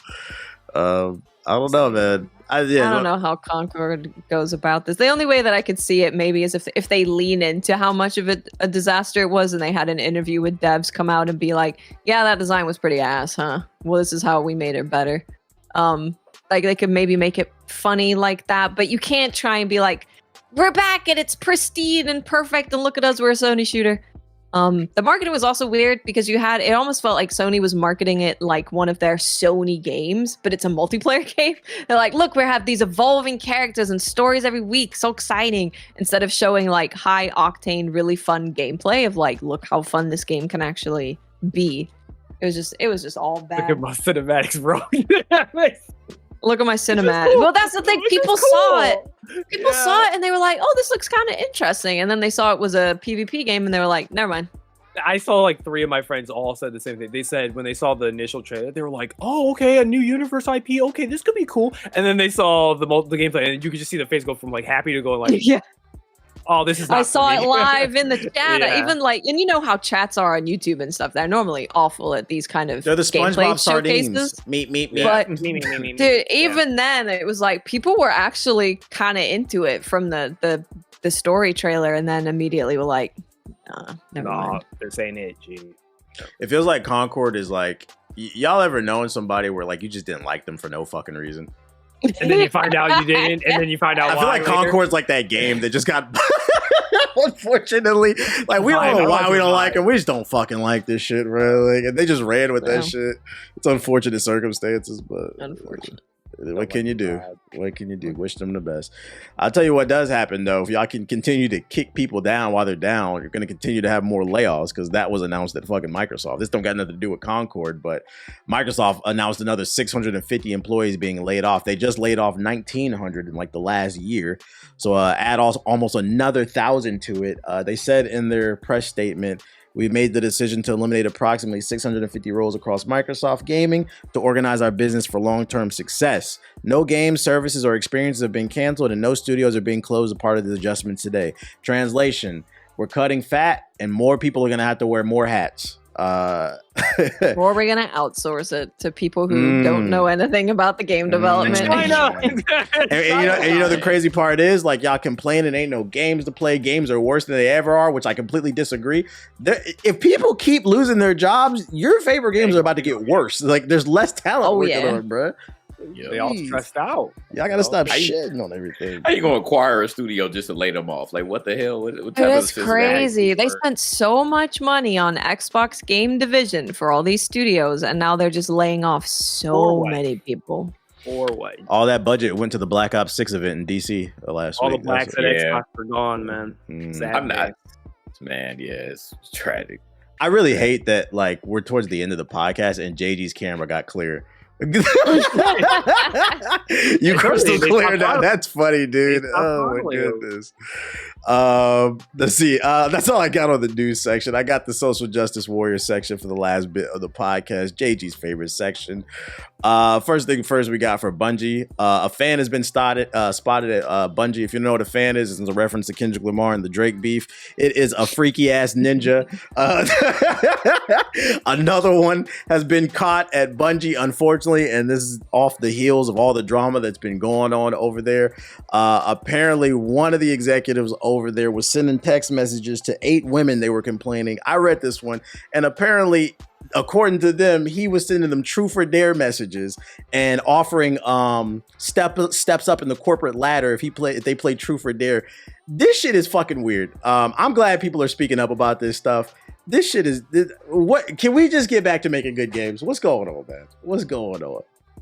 I mean, same thing that happens in any other industry. Like men just being weird once you get a little bit of money and power, and you get the opposite sex who also works under you. Then you start selling them dreams, selling them wolf tickets, being wildly inappropriate, thinking that you have done nothing wrong because you are at the tippy top of whatever organization that you're at. So it sucks, and it really sucks when it's in our industry, in the video game industry, because I feel like there's a weird barrier here that like people, because we're all nerds in a certain way. Like obviously there are levels to being a nerd, but there are still like regular people who aren't nerds that know nothing about video games for real. They just happen to end up in their position because either they know somebody or they're semi decent in business.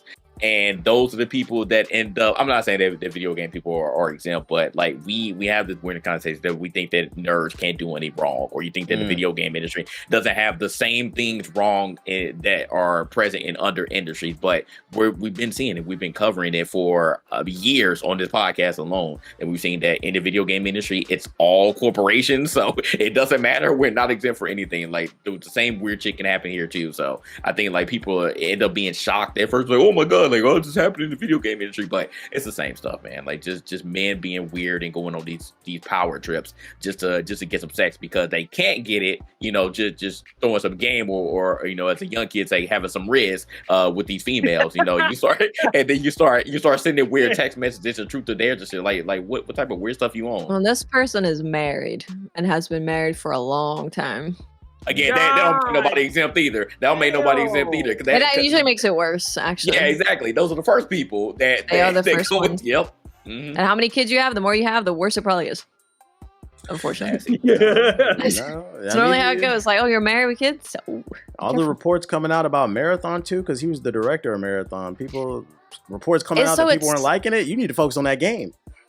Well, so I've heard some rumblings in general that people actually didn't like working with this person as well, and we've kind of seen that coming out on Twitter, where people like someone that I knew who recently left, like wasn't laid off but left, was like, yeah, this is why I didn't really feel comfortable there.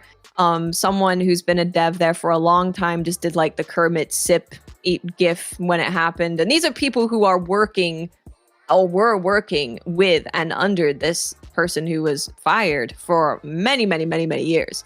So this is clearly, it's not, and these were men as well. So it's men have also not enjoyed working with this person. So it seems like they've kind of just been bad all around. And it's pretty crazy with the Marathon thing, because they put out this big announcement kind of showing Marathon, and it was very shortly after that this person was fired. All I can say is shout out to the ladies speaking up. Keep doing that shit, bro. Yeah. Just let's get back to having fun and making good games and being decent people. Like I don't understand. Yeah.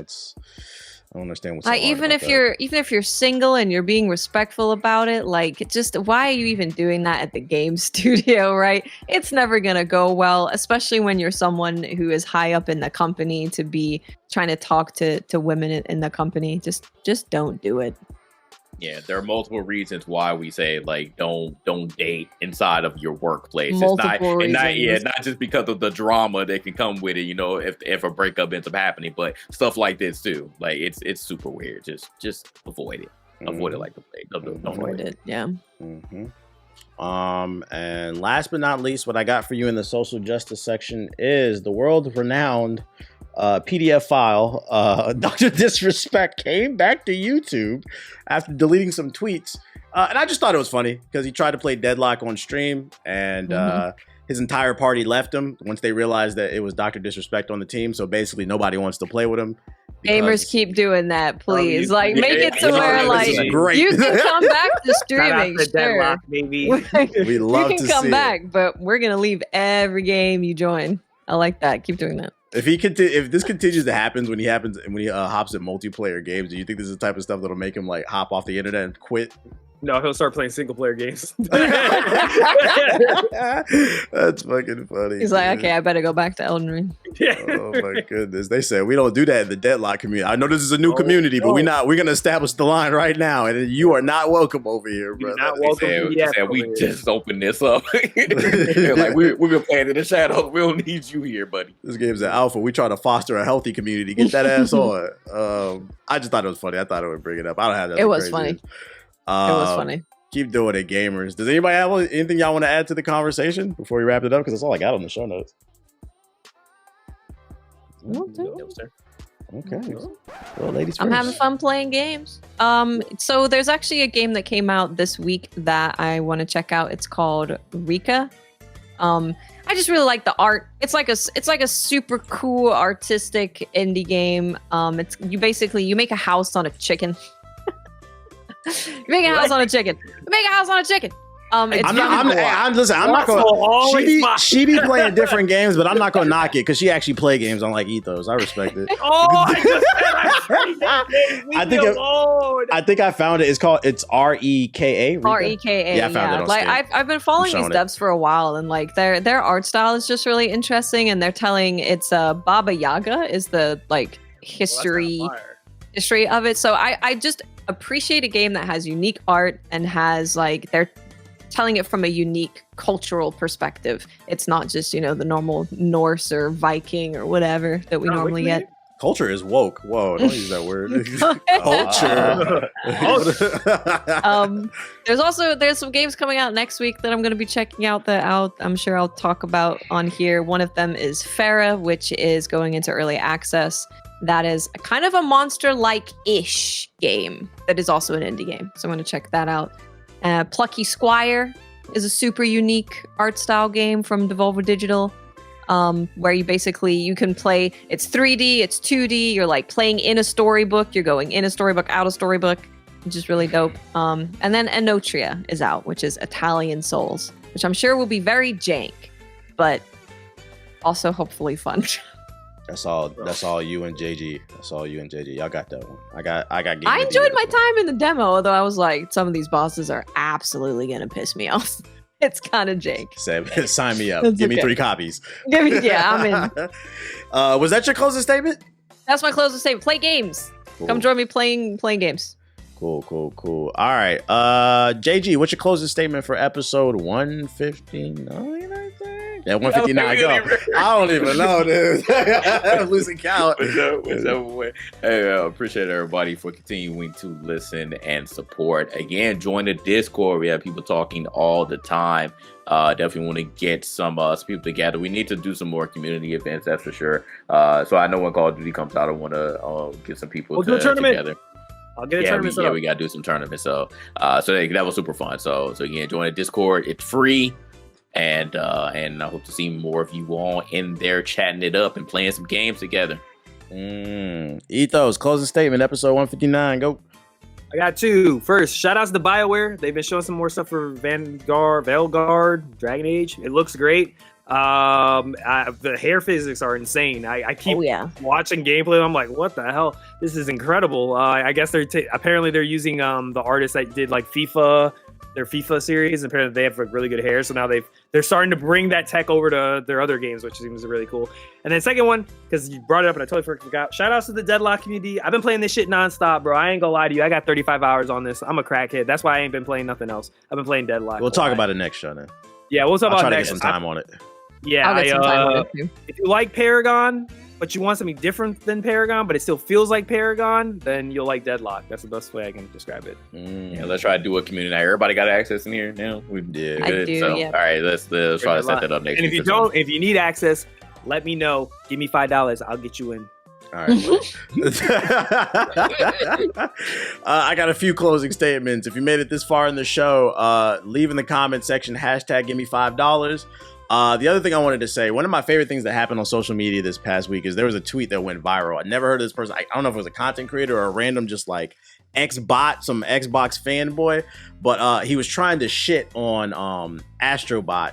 And the talking point he had is he was saying that Psychonauts 2 is a better game for X, Y, and Z. So somebody replied and quote tweeted to him, and he said, "How would you know?" And he posted a screenshot of his achievements, and he only had 10% of the achievements on Psychonauts. So he didn't even get halfway through the game, but he was trying to shit on Astrobots because he was such an Xbox fanboy. So I say kudos. That's the type of toxicity I like to see in the gaming community. Yeah. Pull trophies up. We're pulling achievements up. I think it's really important that we start asking, especially some of these content creators, because we've been influenced by grifters. You know, we understand what you dislike, but what do you like? Let's find a balance, because I'm not believing anybody. Can you do this? Can you do a game spread? Can you do that? What's your game spread? We need to see. Your games too. You can do it. Come on. Tweet me your game spread. We need to see that shit, bro. Because it's getting a little weird out here. So I like to see that shit. That shit cracked me up. But other than that, I appreciate everybody coming through to the podcast once again. If you made it this far, hit the like button on the video version. Be sure to rate the show 5 stars on Apple and Spotify. And we will see. I got it. Go ahead. Before you leave. Chat. Okay, this will be a cool interaction, all right? We want to see your game spreads. So take a picture of your game spread. If you're the visual, you see what TBH did. Do that, take a picture of it, and then send it to the GI account. The best ones will retweet. And maybe we'll talk about it on the next podcast. Let me see them game spreads. If you're listening to the audio, you have no idea. TBH, you're going to have to describe what you're doing, because they're not going to. All right, so there's a very ignorant thing. Well, first of all, there's video on Spotify. There's a very ignorant thing in the black community where they take money and they spread it across their forearm. I want you to take your games and do the same exact thing and take a picture. It's a way to flex, is what we call in the African American community. Flex your wealth, ladies and gentlemen. Hey, if you only have digital games, I would accept them taking a screenshot of their hours or their achievement and like photoshopping it on their arm. And don't tell me. But you gotta have some hours in it. Don't tell me it's not possible too, because people be sending me spreads of their vinyl collection ever since I started collecting. People like, am I valid? So that shit is funny. I want to see y'all do that. We're retweeting in the GI account. I want to see it. Is your collection valid? But that's all we got for y'all for the latest episode of the GI podcast. We appreciate y'all coming through, and we will see you on the next episode of the Gaming Illuminati podcast. Peace.